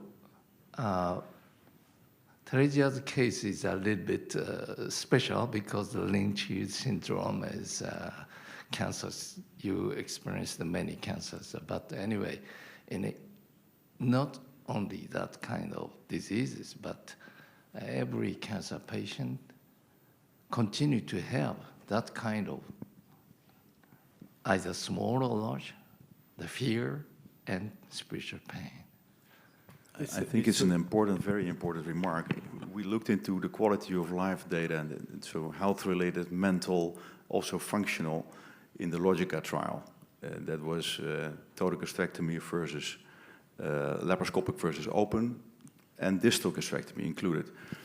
And we found in all the patient anxiety, for example, is higher after this kind of surgery, but especially total versus distal. So if you have an organ-preserving approach, all those patients perform better, not only from a functional point of view, but also from the anxiety point of view. So I would make a strong play to really look into the quality of life and not only focus on survival, which is important, of course, but also look in all the mental and health-related quality of life of these patients. Yes, and one thing I was impressed when I attended My Gut Feeling last November was, yes, including a specialist in psychology, and yes, we are concerned about our patients' survival, and but nowadays younger patients survive. Then one important issue is child area. So it is. I would like to encourage our patients. Once you're overcome, contact OB/GY specialist, because yes, it's so great moment. We save patient, and she delivered a baby next life. So this is now more and more possible, and we should pay more attention and also information sharing. That's I want to share with you. I want to make a comment on what Professor Sasaku told, because almost 40 years ago, when we were in Paris, we presented our thesis to Paris University, and together with us, there was a priest who was also a doctor, and he became eventually the Bishop of Lyon in France. And his thesis was spirituality and science. So this is very important, because many times we surgeons, we are very skeptical, very cold, and we have to keep in mind that this for the patients must be very, very important. Please, more questions from the floor. Yes. So I'll make one question to Richard. We have now a tragedy going on in the world, and this is a message for all of you, because we have opinion makers here. Is the obesity. The cause of many cancers, Teresa cited in her speech. So what about the obese patients in gastrectomy in your country, especially junction cancer? I agree. This is, I think, one of the main causes of this junctional disease, as well as esophageal cancer in the distal part. So that I think is extremely difficult to cure. Of course, you need prevention, you need information, but it's not only that. I think it's a general way of our life that we are influenced by the food industry, and so it's very difficult to cope with that. But it's an important problem. I know, because our department is also treating obesity surgery, and we receive many women operated on with breast cancer, sent by the gynecologist, the surgeon who operated on the breast, to make, because 70% are obese. So asking us to do bariatric surgery, because the rate of recurrence will go down. So this is very important, before the cancer and after the cancer. This is a message for you. Please, more questions.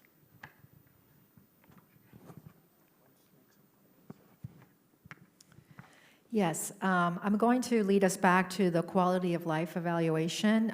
Ms. Tiano, is there such a similar type of process in Canada where you're based? Yes, I know that. I mean, whenever when I was going through treatment, there was always, whenever I went in for my sessions, there was always the forms to fill out as to how you were doing emotionally, physically, where what your sort of energy level was at, where you were at, with your eating habits. They even asked financial questions if you needed that type of help, which was great.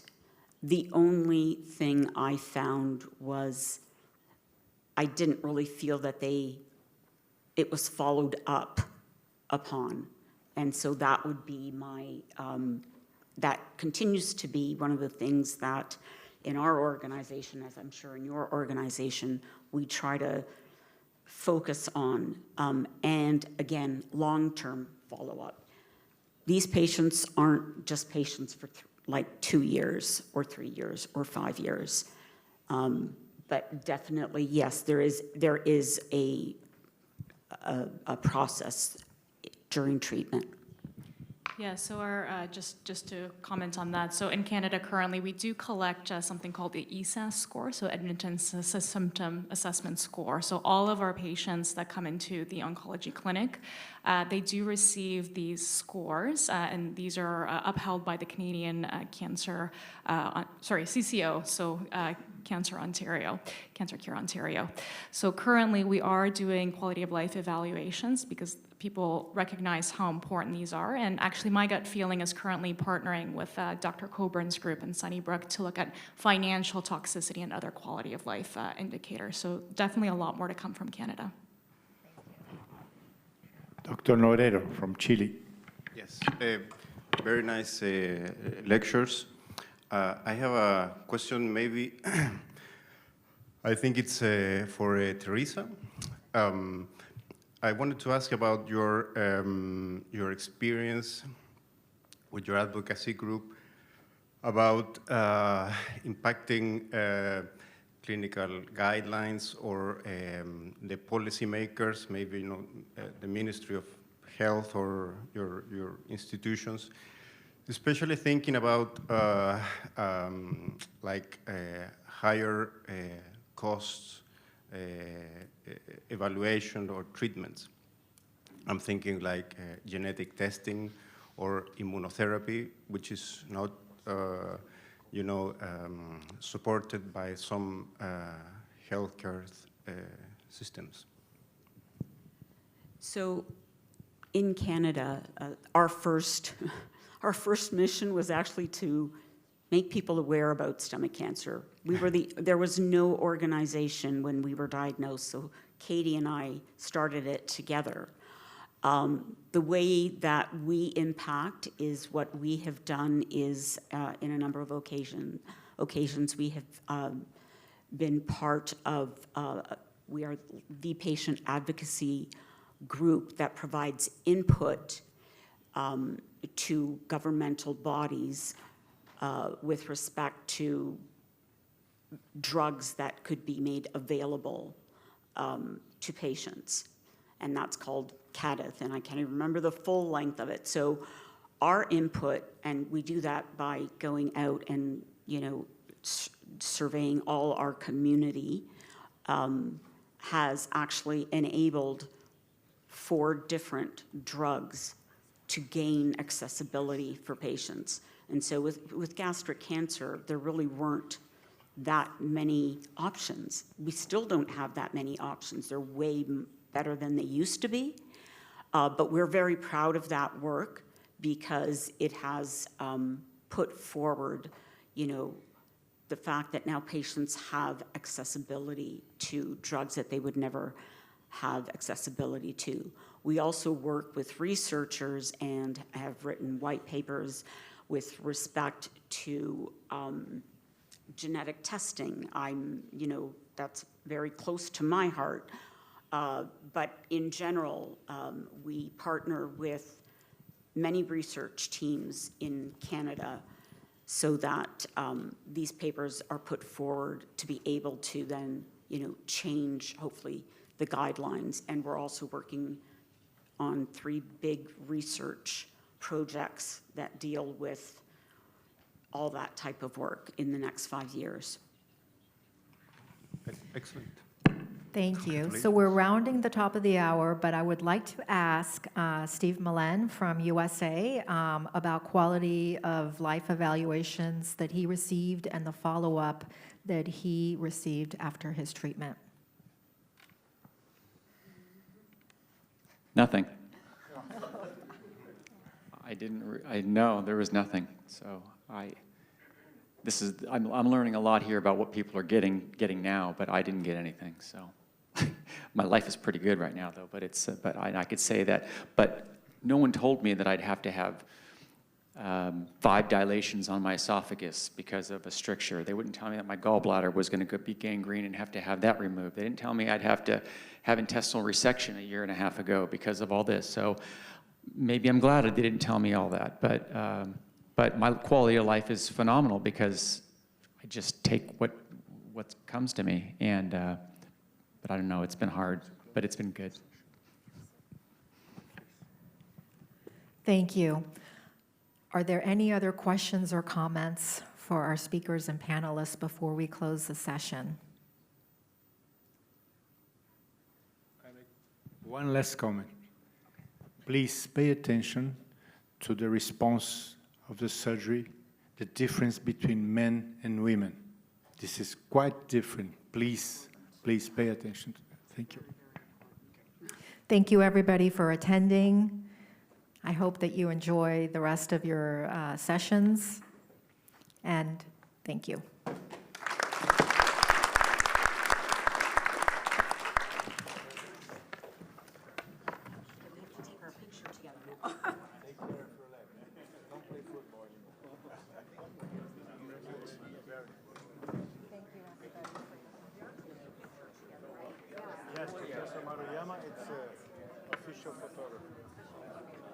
Teresa, we gotta get.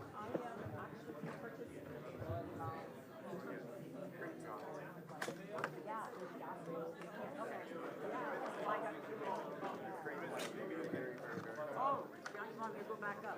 Okay. Okay, there you are.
You're a giant. survivors. Two more. So good smile. Okay, over 3, 2, 1.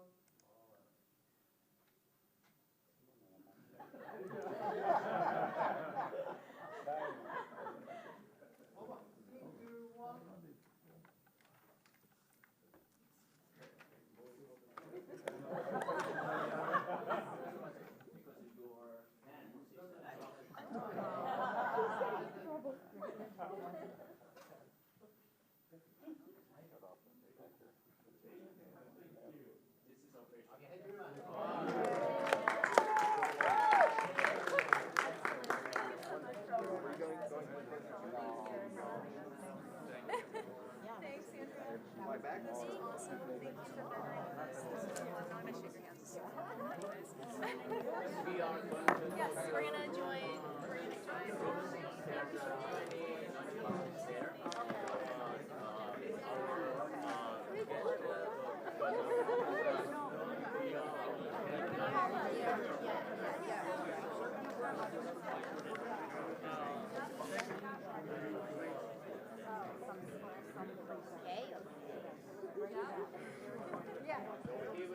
Keep our eyes on next our international,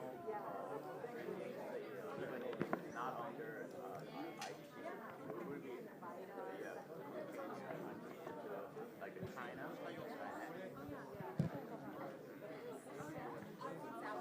The luncheon seminar will be held in this room in soon, so if you don't mind, please go outside quickly for ready for next luncheon seminar.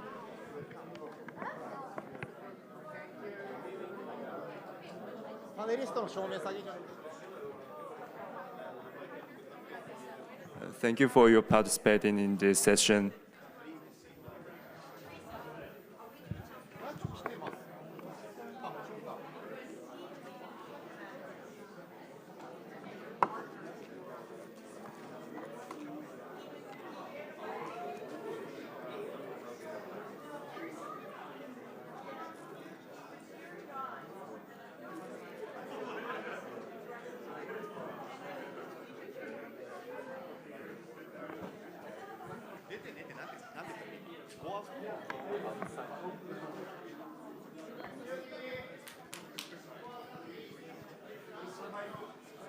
The next session is a luncheon seminar will be held in this room in soon. So if you don't mind, please go outside quickly for ready of the next luncheon seminar. Thank you for your cooperation.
でもここに映っちゃうんだよね。も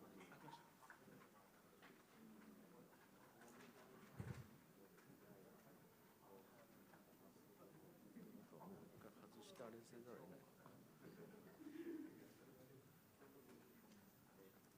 こっち映っちゃうん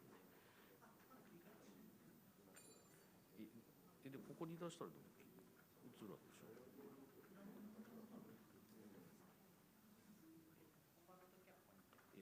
だから見ながら操作できないでしょ。ここに出せる。そうするとここに映っちゃうんでしょ。それ出ちゃうでしょ。出したらダメじゃん。だからこうせざるを得なかった。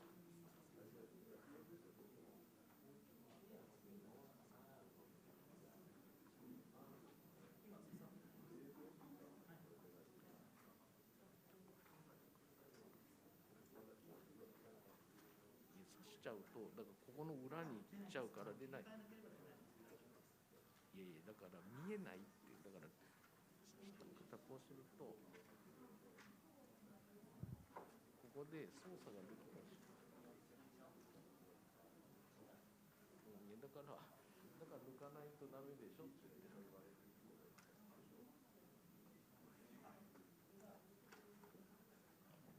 それでいいよ、だから一回抜いてやるから。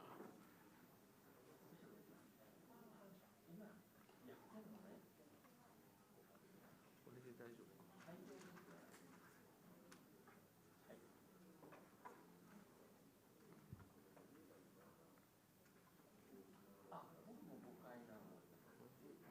ダメか。まだ終わってない。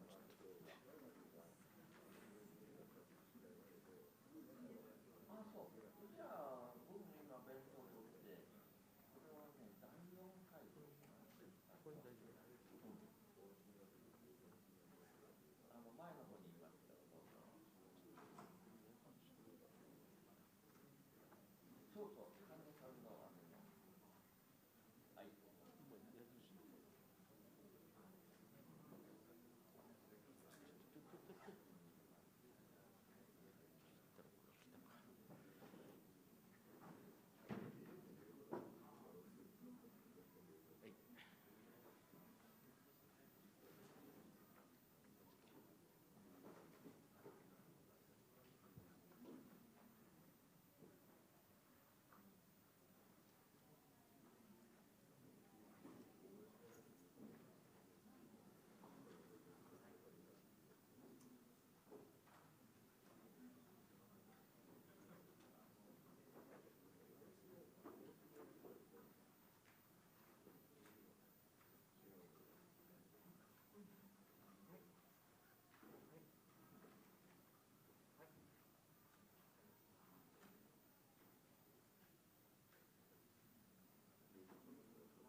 Good afternoon, everyone. Welcome to the 15th International Gastric Cancer Congress, Luncheon Seminar 12, co-sponsored by Eli Lilly, Japan. The seminar will start shortly. Please be sure to take information materials at the entrance of the venue. We kindly ask you to set your mobile phones to silent mode so as not to disturb other participants. Thank you for your cooperation.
It's time to begin. Thank you very much for attending our seminar today. We'd like to start the 15th International Gastric Cancer Congress Luncheon Seminar 12. Before beginning, we have one request about question and answers during the seminar. For questions related to unapprovable drugs, off-label drugs, and etc., we will reply individually later on.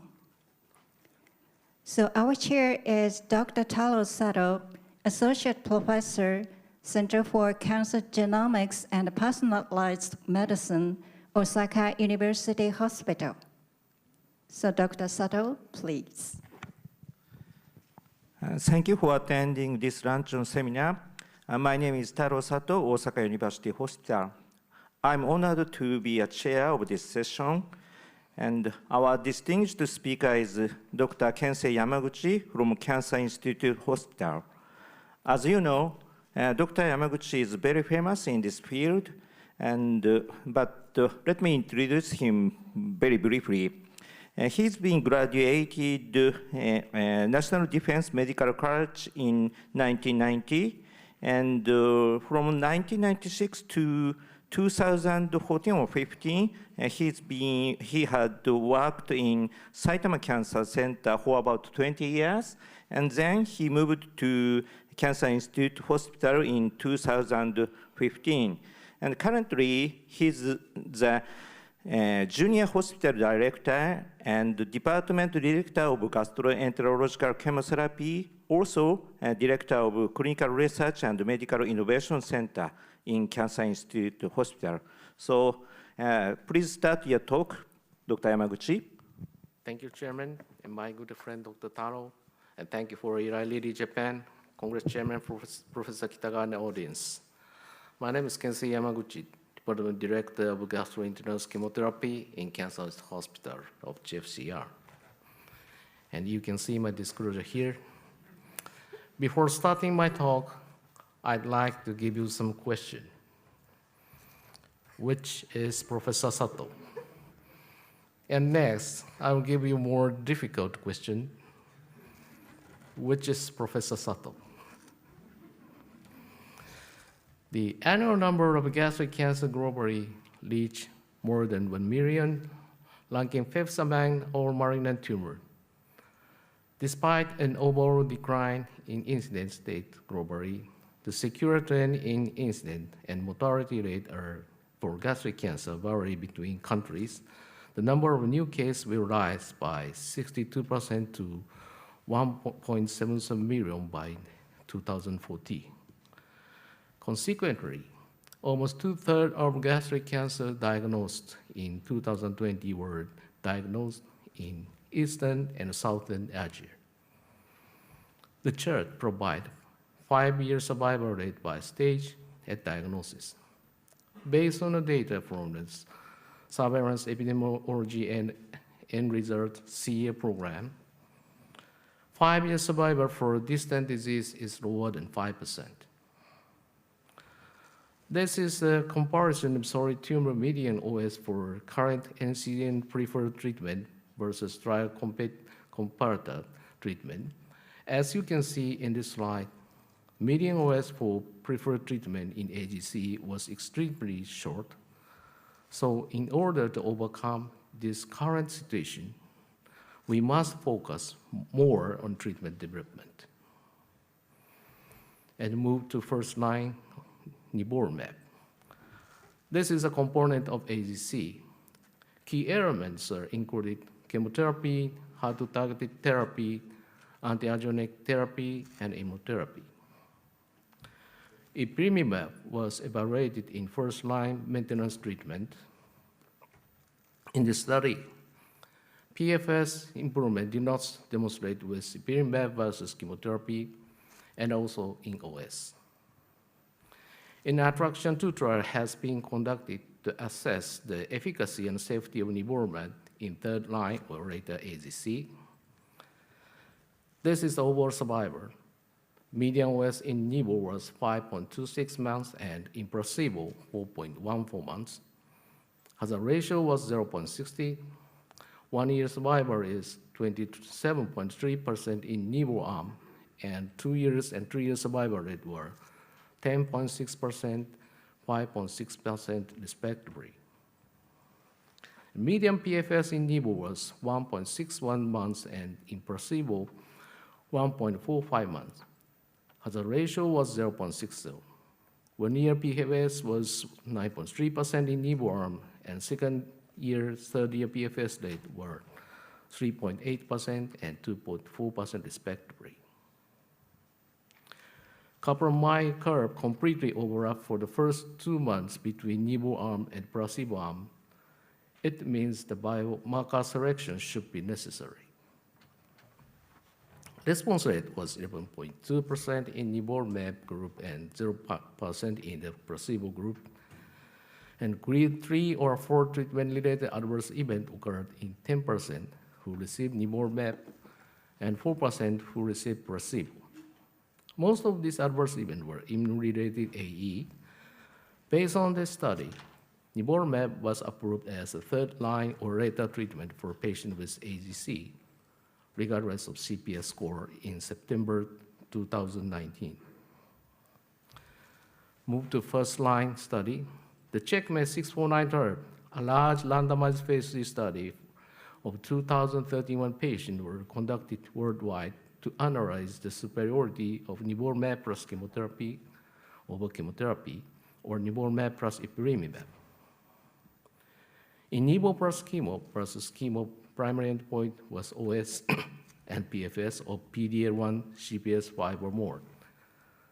Stratification factor was tumor cell PD-L1 expression, lesion, and ECOG performance status, and backbone chemo. Nivolumab was given for maximum 2 years. Median OS was 14.4 months in nivo versus 11.1 months in chemo, with hazard ratio 0.70. And the overall population median OS was 13.8 months versus 11.6 months respectively, and with hazard ratio 0.80.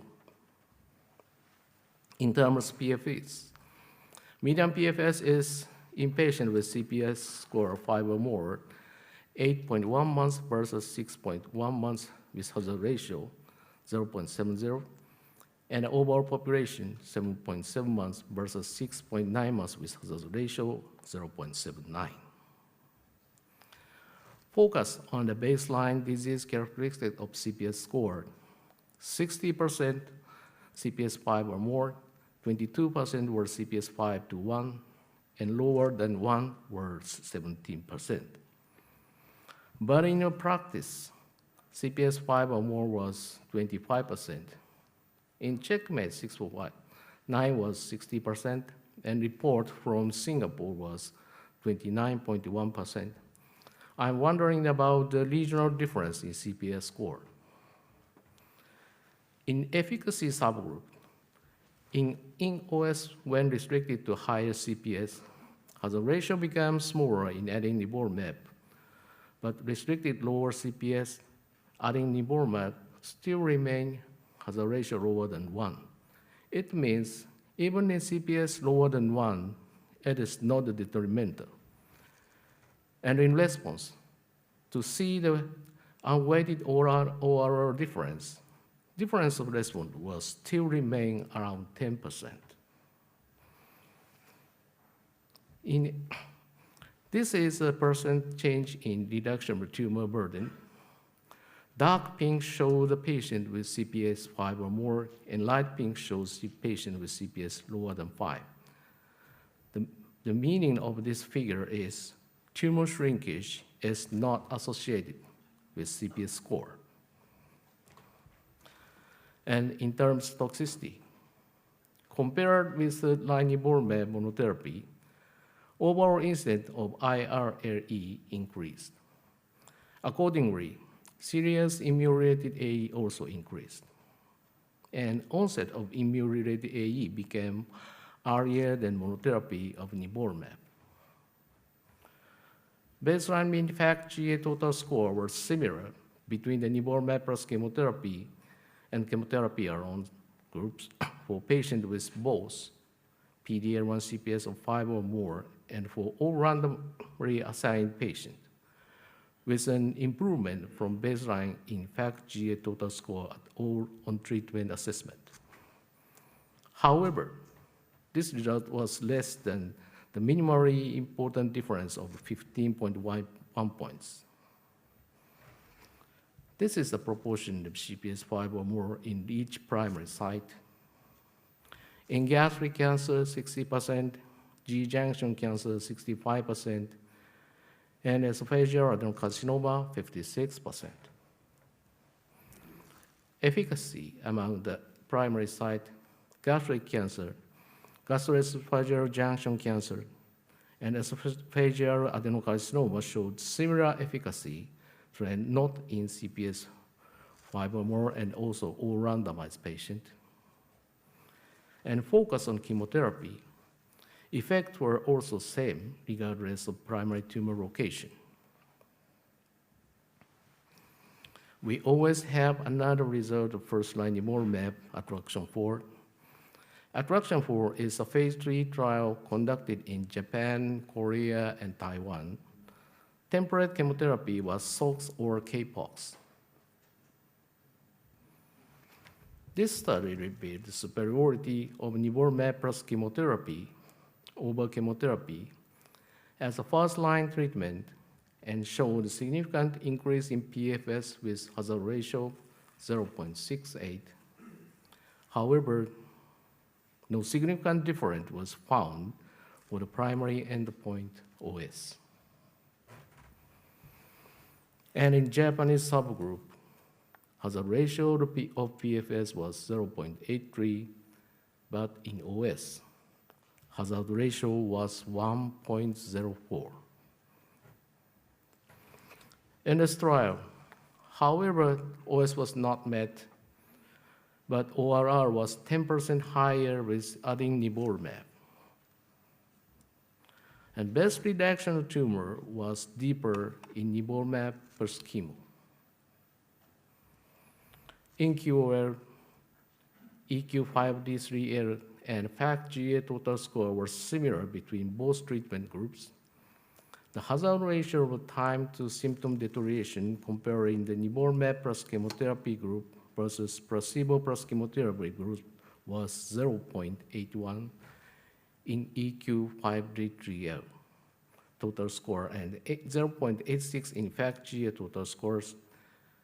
And the hazard ratio of time to symptom improvement comparing the nivolumab plus chemotherapy group versus placebo plus chemotherapy group was 1.23 in EQ5D3 total score and 1.24 in FACT-GA total score.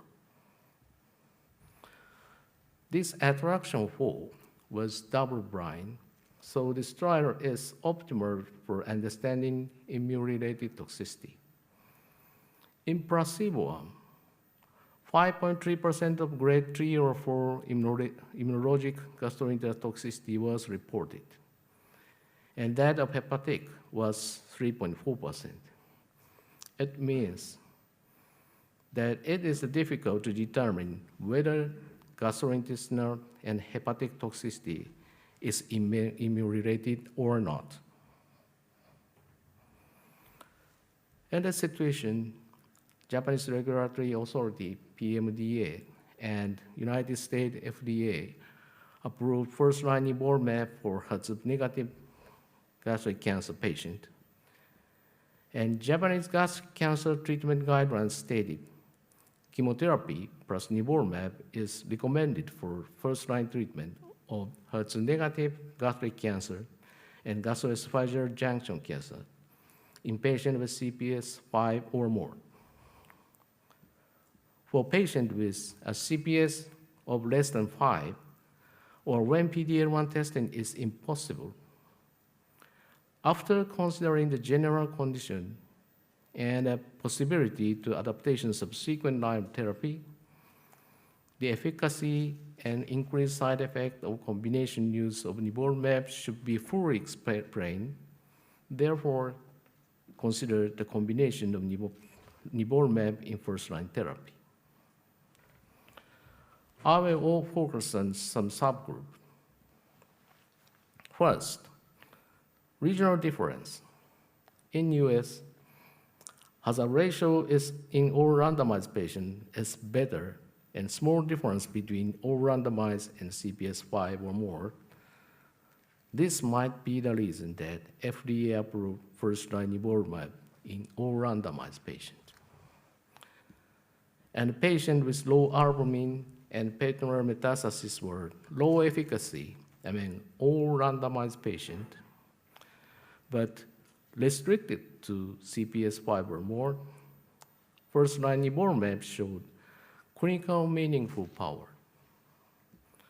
And MSI high patients were exceptional. Regardless of CPS score, these patients represent the strong benefit for first-line nivolumab. There are big differences between CheckMate 649 and Attraction 4. This is the efficacy. In Attraction 4, PFS was better, but in OS was trivialized with hazard ratio 0.90. Between these trials, median PFS was almost similar, but median OS is quite big difference. In one reason, percentage of subsequent therapy.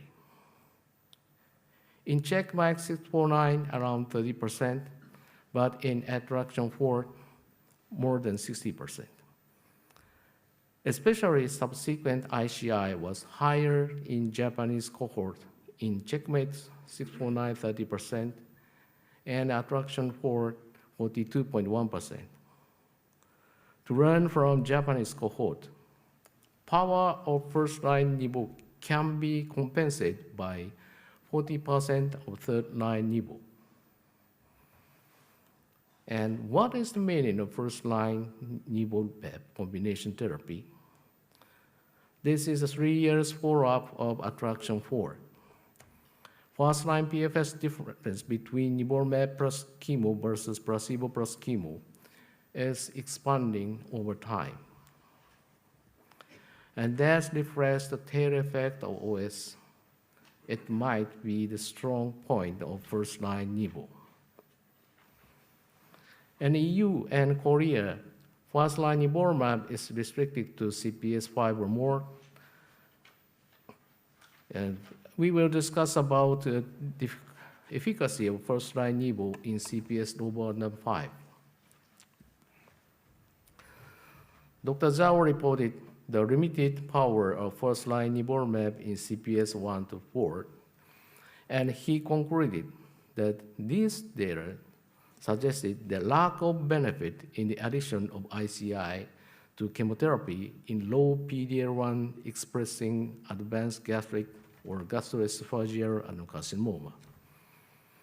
But in Japan and US, first-line Nivo was approved regardless of CPS score. Then what is the benefit of first-line Nivo in CPS lower than 5? We already reported the post-hoc exploratory landmark analysis of overall survival by tumor response. To avoid the immortal time bias, we set the landmark time point at 18 weeks. The waterfall plot shows the best reduction from baseline in target lesion, and color coding designate each patient's best overall response by week 18 and best reduction in tumor burden. A higher incidence of deep responses were observed with Nivo plus chemo versus chemo. The percentage of patients who achieved at least 50% tumor burden reduction was 58% with Nivo plus chemo compared to 50% with chemo. 27% of patients achieved 80% or higher tumor burden reduction with Nivo plus chemo compared to 20% with chemo. Fewer patients experienced increase in tumor burden with Nivo plus chemo versus chemo.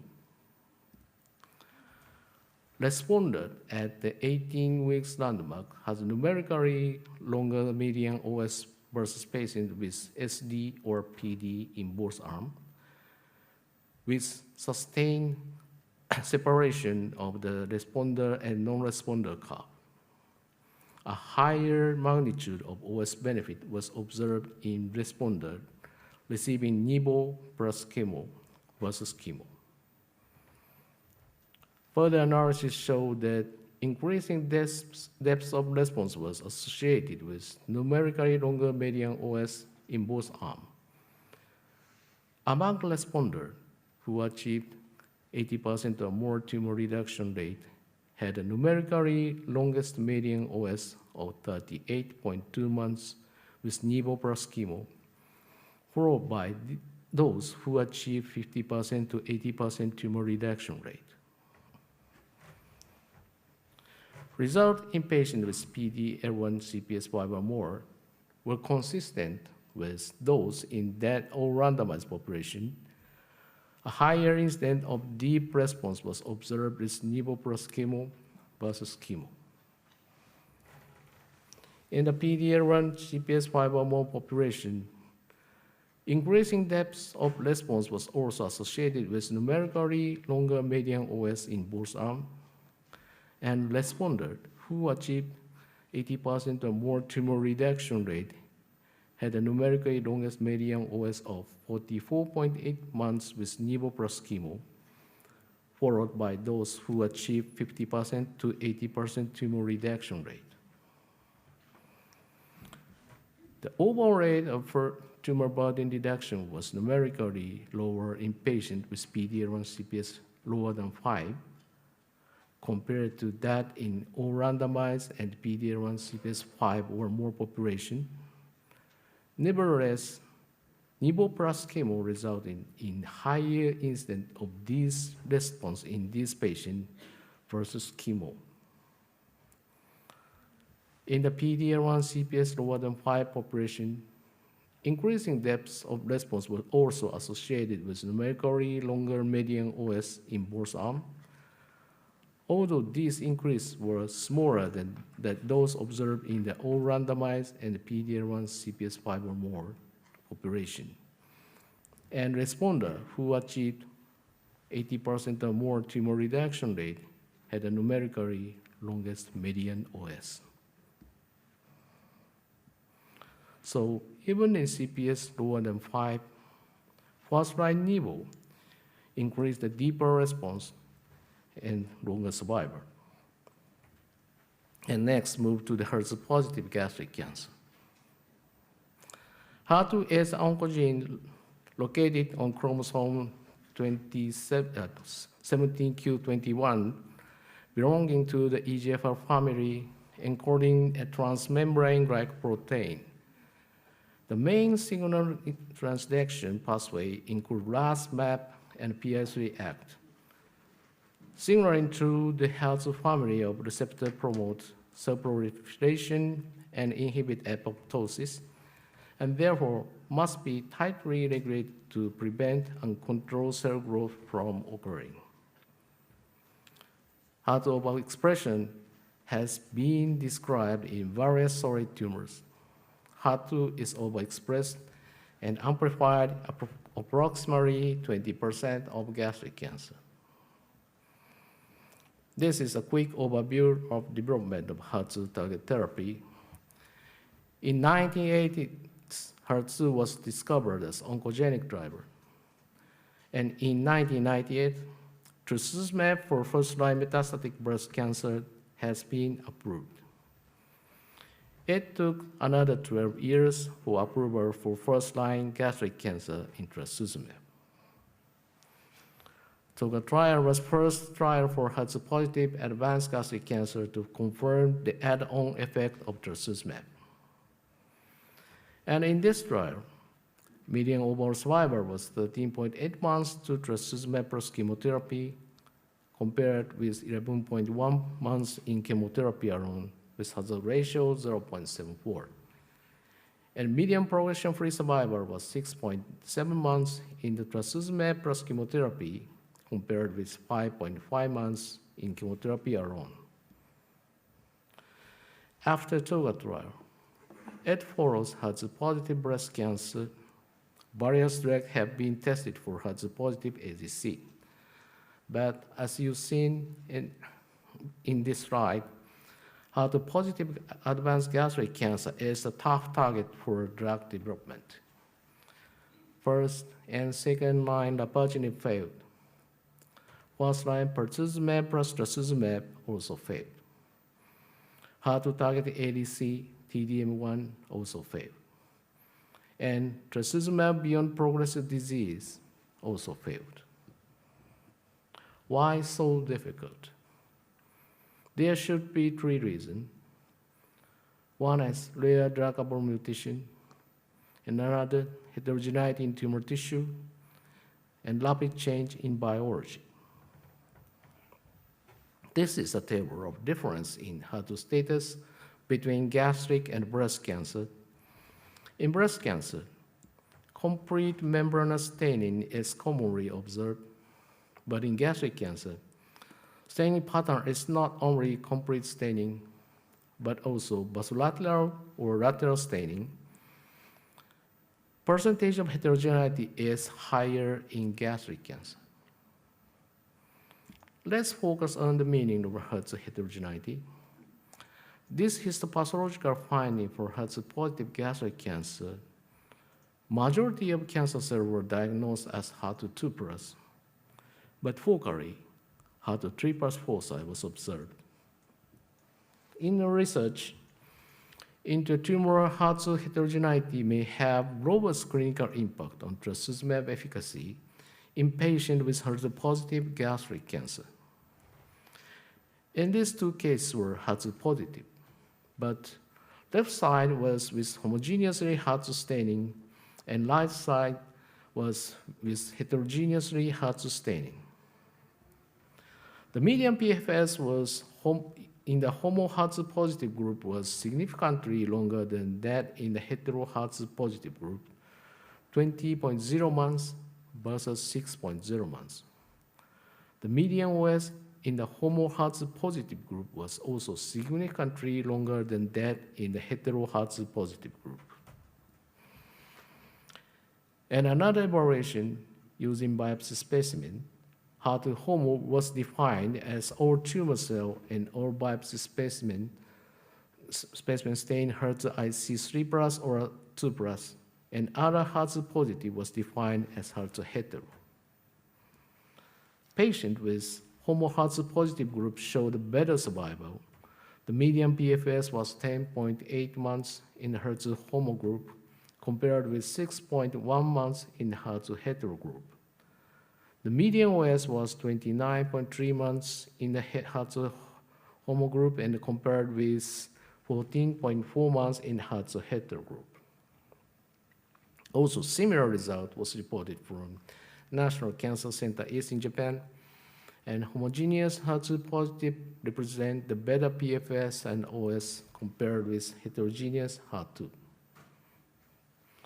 Expression profile of HER2, EGFR, MET, and FGFR2 in gastric cancer was reported.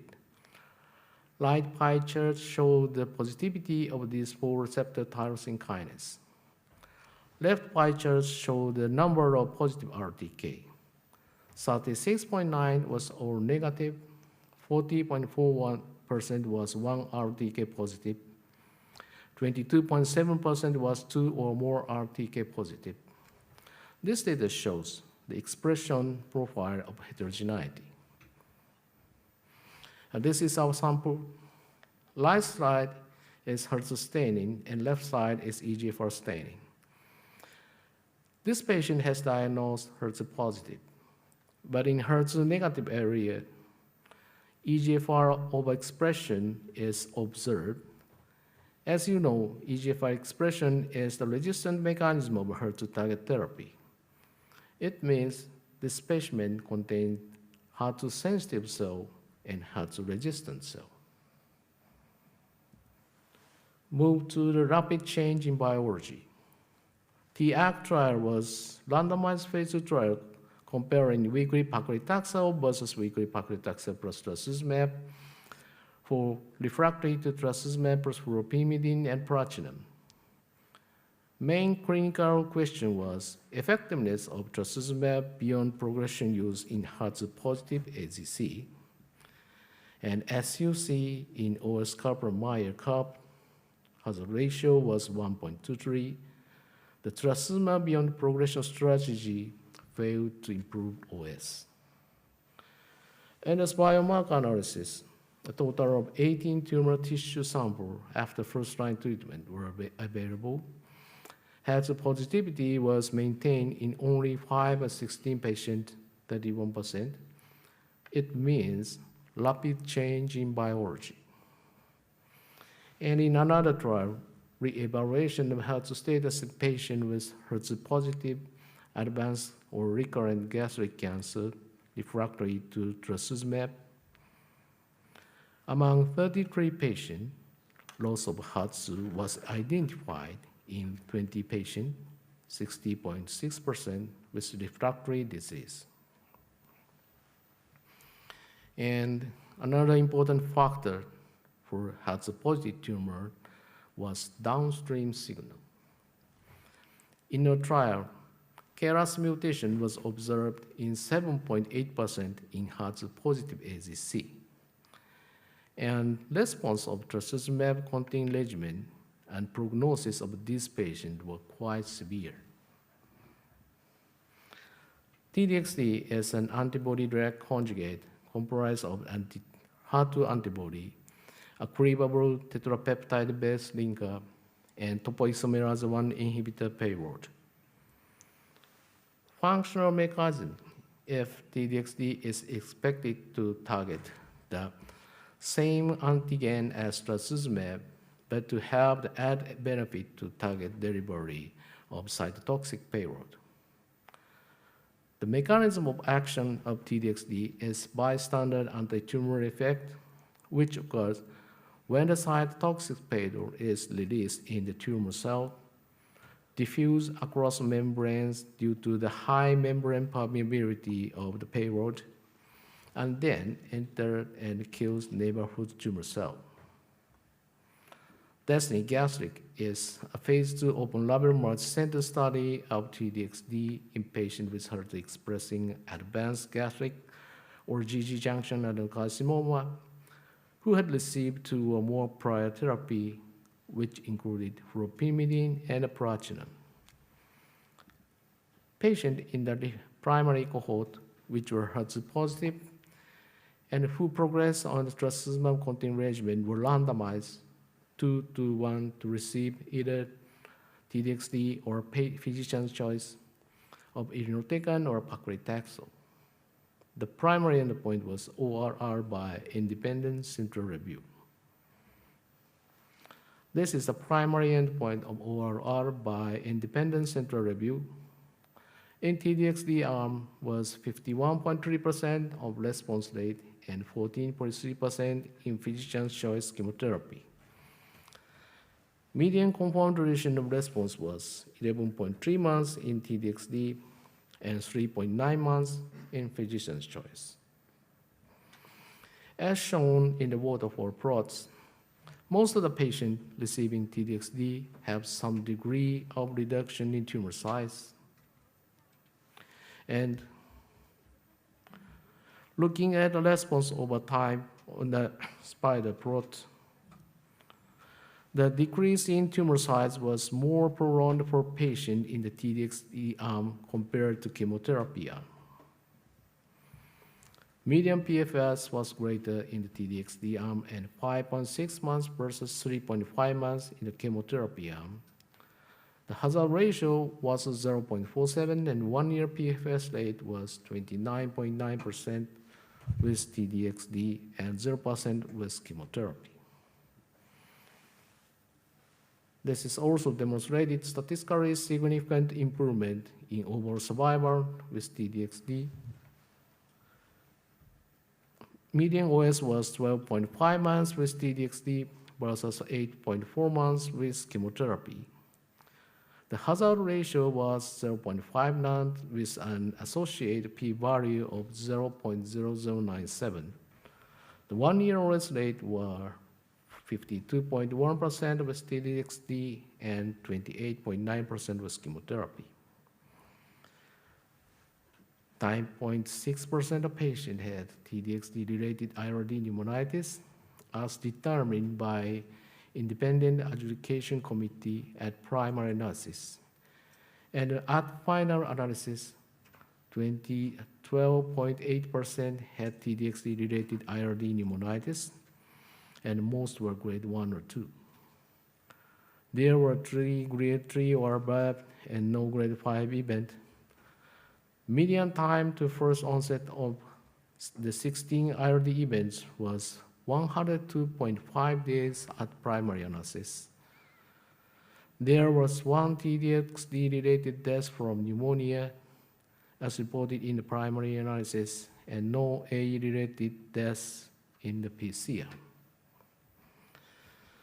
IRD is one of the most important adverse events that we need to keep in mind and pay more attention. The possible mechanism was RP-dependent uptake of ADC, RP-independent uptake of ADC in intra-alveolar immune cells, bystander killing by free payload released from target cancer cell, the conjugated payload circulating in the bloodstream. I think it is a combination of these factors that make a T-DXd IRD.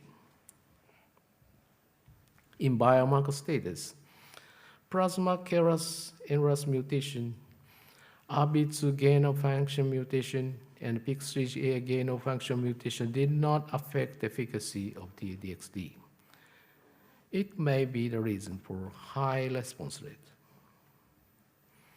Based on this data, trastuzumab deruxtecan is the only recommendation chemotherapy for third-line HER2-positive gastric cancer in Japanese Gastric Cancer Treatment Guideline 2021.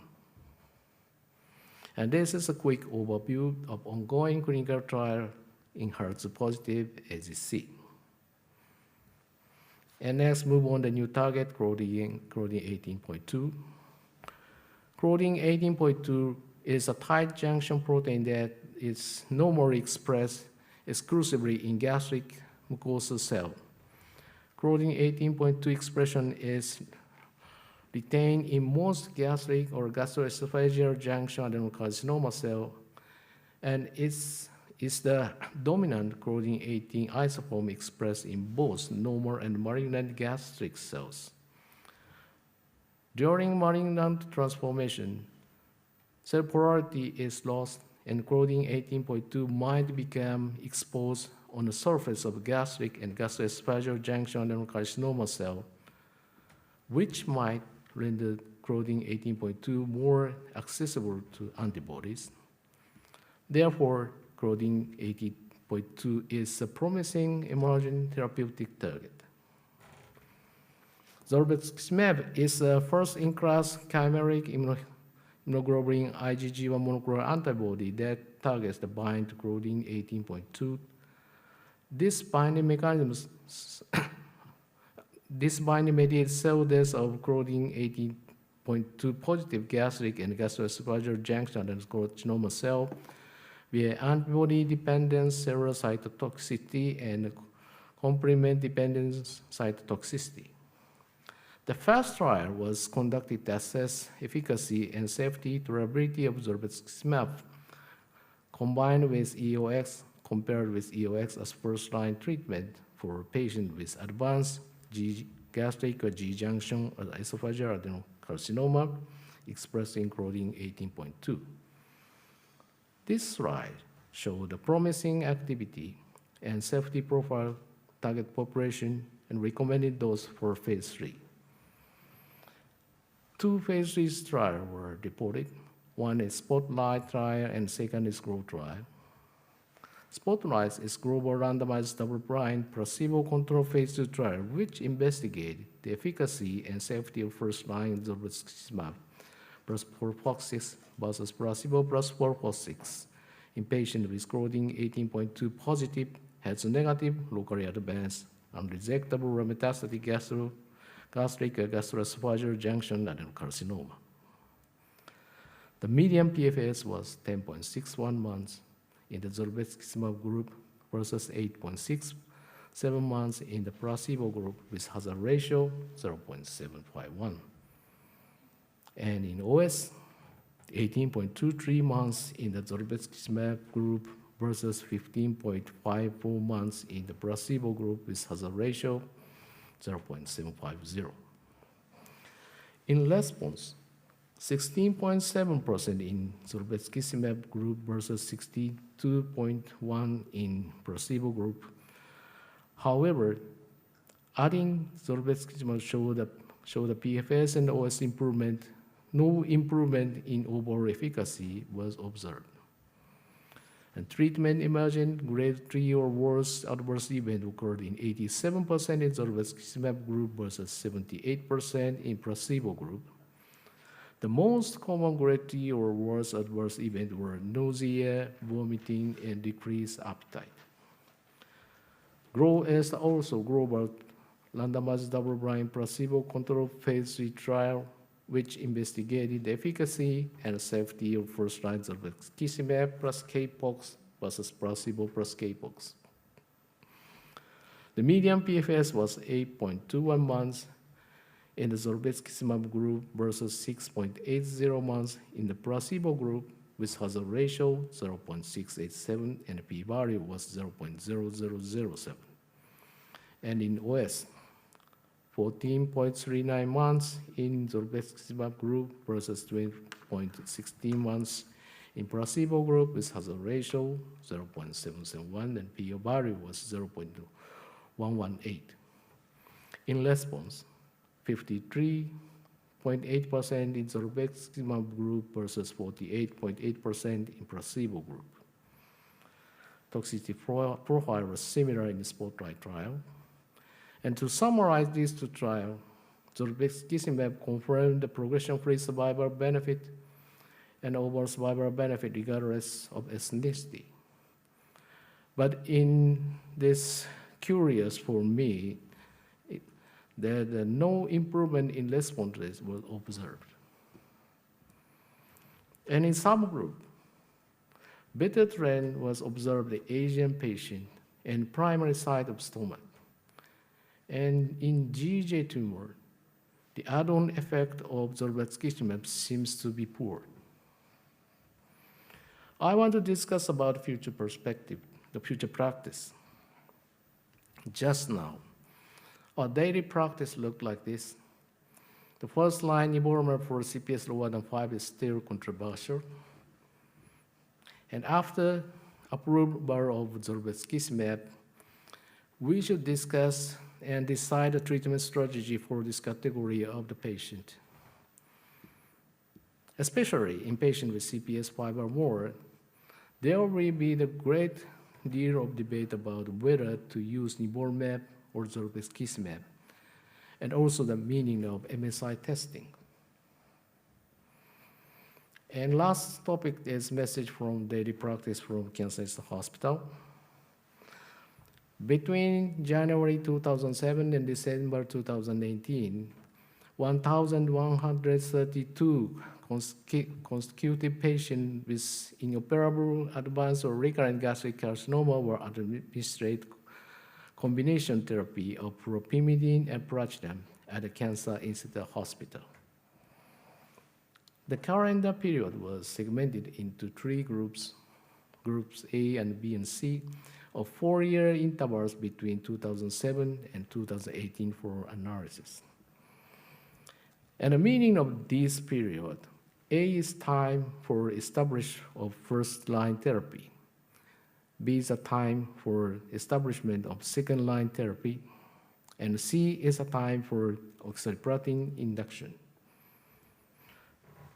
A is the Kaplan-Meier curve of OS according to the study period in the whole population.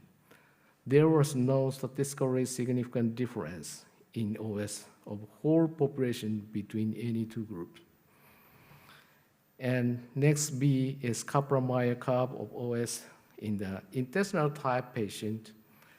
C is Kaplan-Meier curve of OS in the diffuse type patient. Trend towards statistically significant difference in OS of intestinal type AGC was observed between groups A and B or C.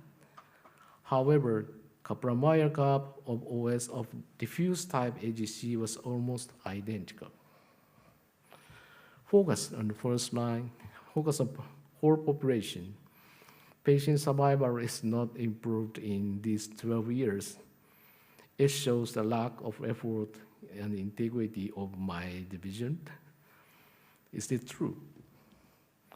In this period, number of patients treated in my division were increasing. Then we checked the patient background.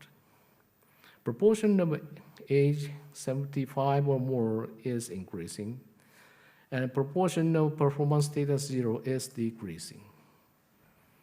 And another factor, number of post-gastrectomy patients is decreasing. Another important factor is increasing in the number of patients with peritoneal mets. In terms of treatment, in FU, proportion of S1 is decreasing, and important thing in proportion of 5FU is gradually increasing. It means the percentage of FOLFOX first line is increasing. To see the proportion of cisplatin and oxaliplatin reversed in group C, and oxaliplatin became a majority. This is a survival curve with background adjustment. In each group, median survival is gradually improving. It means the introduction of oxaliplatin had expanded the number of patients eligible for chemotherapy, especially aged patients and patients with peritoneal mets. But focus on first-line PFS. It was also shown that 5FU and pratinum alone did not improve the PFS, so we need a new effective first line. In comparison of Kaplan-Meier curve of OS between HER2 positive and HER2 negative advanced gastric cancer, the survival of HER2-positive gastric cancer is increasing. It means biomarker-driven therapeutic development suggests prolongation of survival. The number of patients treated in each line of chemotherapy by study group. In a practice, 81.9% of patients treated with second-line chemotherapy, and the main second line is paclitaxel plus ramucirumab. And 70.4% of patients treated with third-line chemotherapy.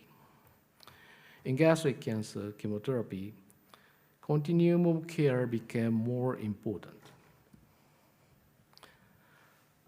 So, change in chemotherapy IGC revealed from practical data.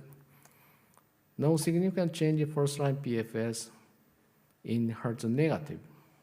Expectation the introduction of first-line nivolumab or zolbetuximab will lead to longer OS. The introduction of oxaliplatin expands the application of anti-cancer drug, especially to elderly patients and patients with peritoneal beds. And continuum of care is more important, and biomarker selection is also important. And just now, HER2 is the only distinguished marker, but hope for expanding to Claudin or FGFR2.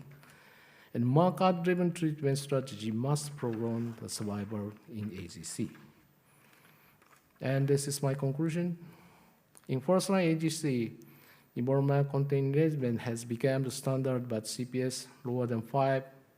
We need to continue the discussion. And it has a positive AGC. T-DXd became the standard treatment option for third line, but we have to discuss the best position, best line of T-DXd should be needed. And zolbetuximab will be introduced in practice, but optimal target patients should be needed for further discussion. Thank you for paying attention, and I'm happy to hear your question or comment. Thank you.